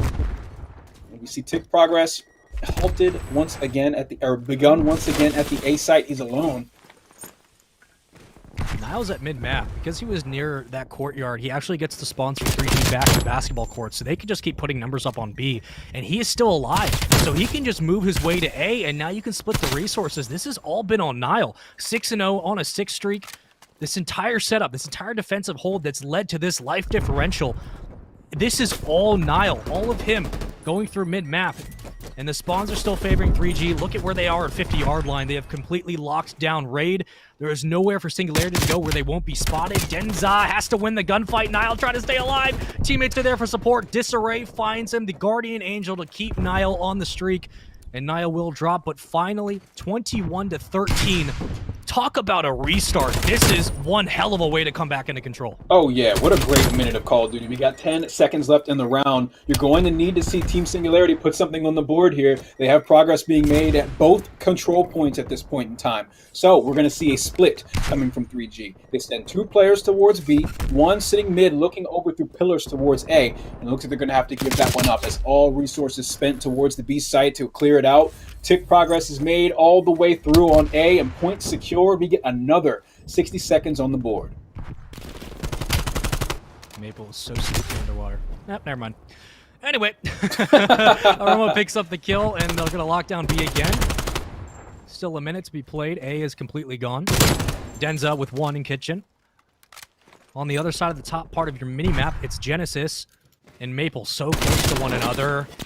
Aroma still alive. Disarray picks up the kill. Numbers advantage again has dwindled down, but 12-8, 3G still in the lead. Genesis underneath. Gonna try to work through the bottom of Mansion. And here comes Denza towards those water steps. Will he get spotted? He might. He will. Yeah, gets cut down. Genesis with the kill. Gonna get traded out. Maple's gonna be there. 10-7, 10-6. 25 seconds to go. Singularity have to move their way onto B. High-intensity gameplay going on for the closing moments of this control point. Just 20 seconds left on the clock. Big finds himself on a 5 streak. Detain hops on the point. He's taken down Niall, who came back into this map with a vengeance. Again, if you just tuned in, tied up 1-1. A replay of this map is underway. 15 seconds on the clock. We're working through Tier 2 progress in control point B. Staring down the sights, this XM4 in the hands of Maple, you see the damage that he can do. He's taken down after his first kill, but the support just over his shoulder. It's not too far away. Detain closes it out for Singularity as they capture the point. And this is a round where we're looking at 24-16 life favor for Team 3G. And they somehow just are not able to hold on to B control. And that's just all credit to Singularity. Picking up kills like this in the back. Bids consistently 2, 3, 4 kills. Niall was cut down twice off spawn. And there was moments in that game, moments of brilliance from 3G where they are controlling mid-map, 50-yard line, have spawns locked down, nowhere Singularity can go thanks to Niall. And they find a way to lose it. And you just look at Singularity again in this matchup and you say, what can they not do? Bids 10-6, Maple 9-6. Everyone else contributing. I don't care about the stat line. And with about a minute 30 to go here, again, into round number 3, we have restarted this game. It was 1-1. Now it's 2-1 in favor of Singularity. Only one more round needed for a 3-0 win in the series. This is their game to win. They have completely shut down all of the momentum of 3G. Hopping onto the site here, we see Team 3G taking point as Niall, who's been in course so far since returning on this map. Tick progress well underway for Tier 2. There's still some offensive front coming from the side of Maple. Hopping out of Laundry, hoping to make a difference. Getting his toes tagged up by Niall, who's not letting him any closer without a red screen. Firing onto the car just next to him, he connects with another kill. Still, that's only 1 kill in favor of Singularity as 3G continue to hold on tight to the A site. Now we're moving over to B. Several players around the corner. First one in kitchen, Denza comes out on top. That's a big stop. But we still have Genesis close to the action. He's shut down too. A staggered push as one player on middle map engages kitchen. Can Disarray win this one? Looks like Denza's actually going to opt to back off, re-engage. Money Room is under contention at the moment, detained behind enemy lines as well. That's a huge stop. The spawn is upset. They can't make any progress with Detain alive like this. The driveway spawn is so detrimental to 3G right now. Well, 3G were able to capture A with about a minute still left, so they had about 2 minutes and 10 seconds. You can afford to slow the game down, but they have not been able to find the trades necessary. Singularity individually are picking them apart 20 to 18. Doesn't look like a lot, but I'm telling you, the momentum has swung completely to the boys in green. They're going to move towards the B site.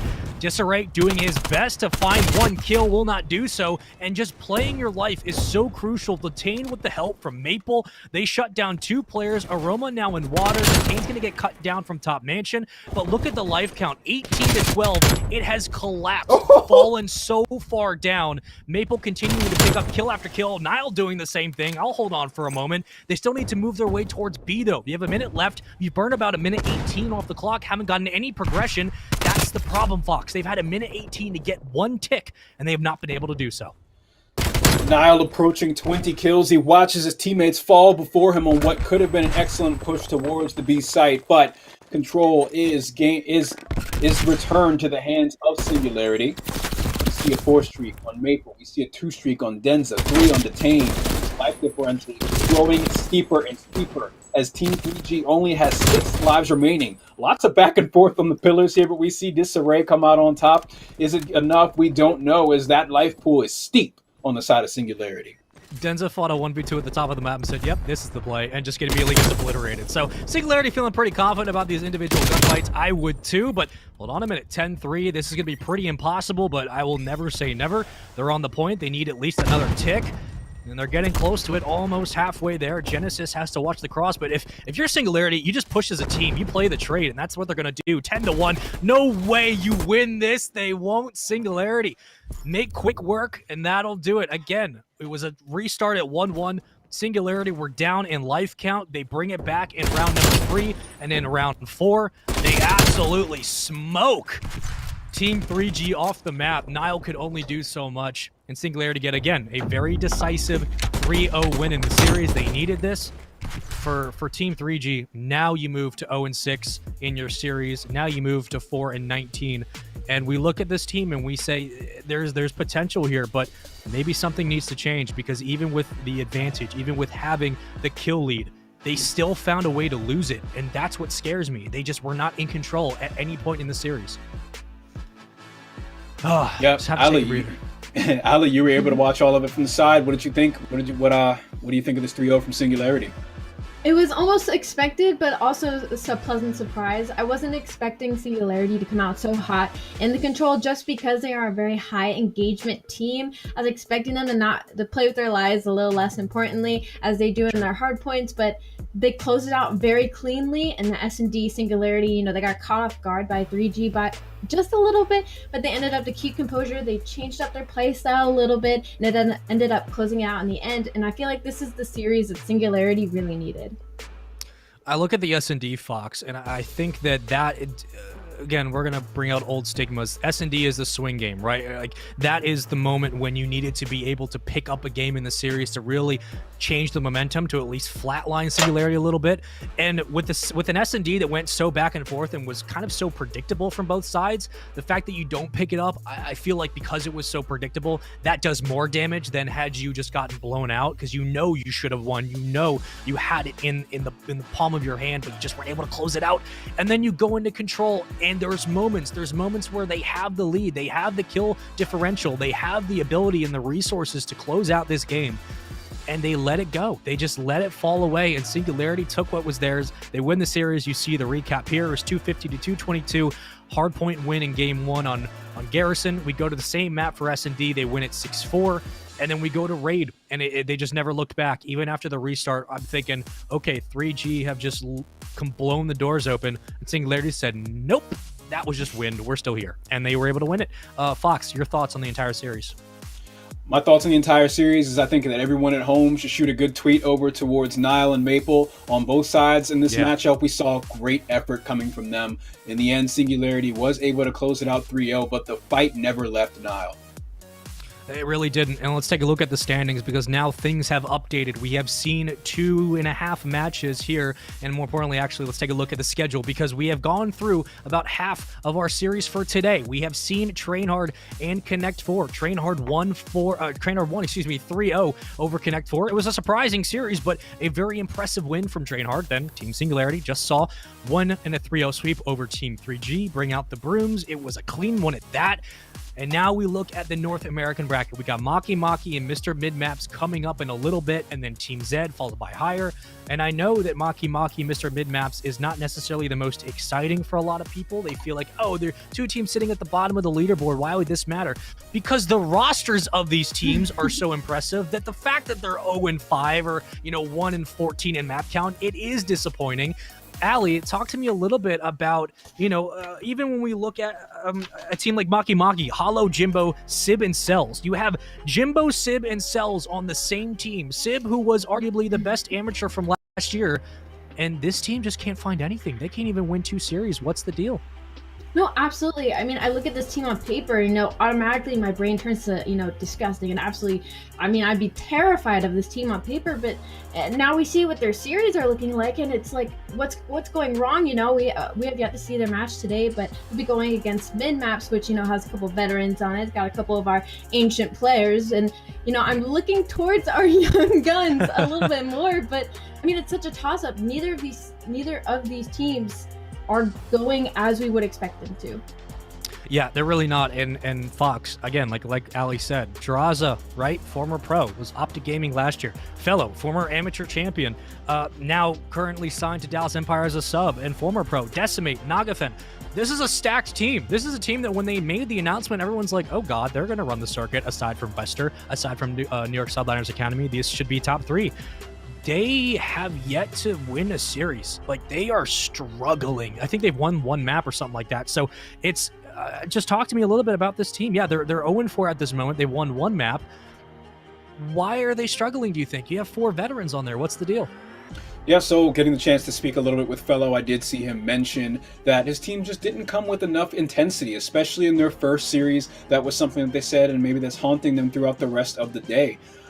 So you got to look to see these guys step it up. They're big names in the Call of Duty scene, and we'll see what unfolds in the rest of this night. Yeah, I'm really interested to see, again, the composition on the field, because it's one thing to just kind of shoot the stuff and talk about, oh, I like the way that they play, I like the way that they're all structured, but when you see them on the game, on the actual field, that's when things really start to become apparent. How flagrant are their problems? How good is their success? We can only wait and discuss, but until we get to North America, we need to kind of take a break. So we're going to throw it to a commercial, we're going to kind of slow the program down, and more importantly, we will be coming back with the North American bracket at 5 p.m. Pacific time. So we will see you guys then. We hope you get some refreshments, get some food in your stomach, and when you come back, we got the North American side of the Challengers Elite Series, and we will see you around then.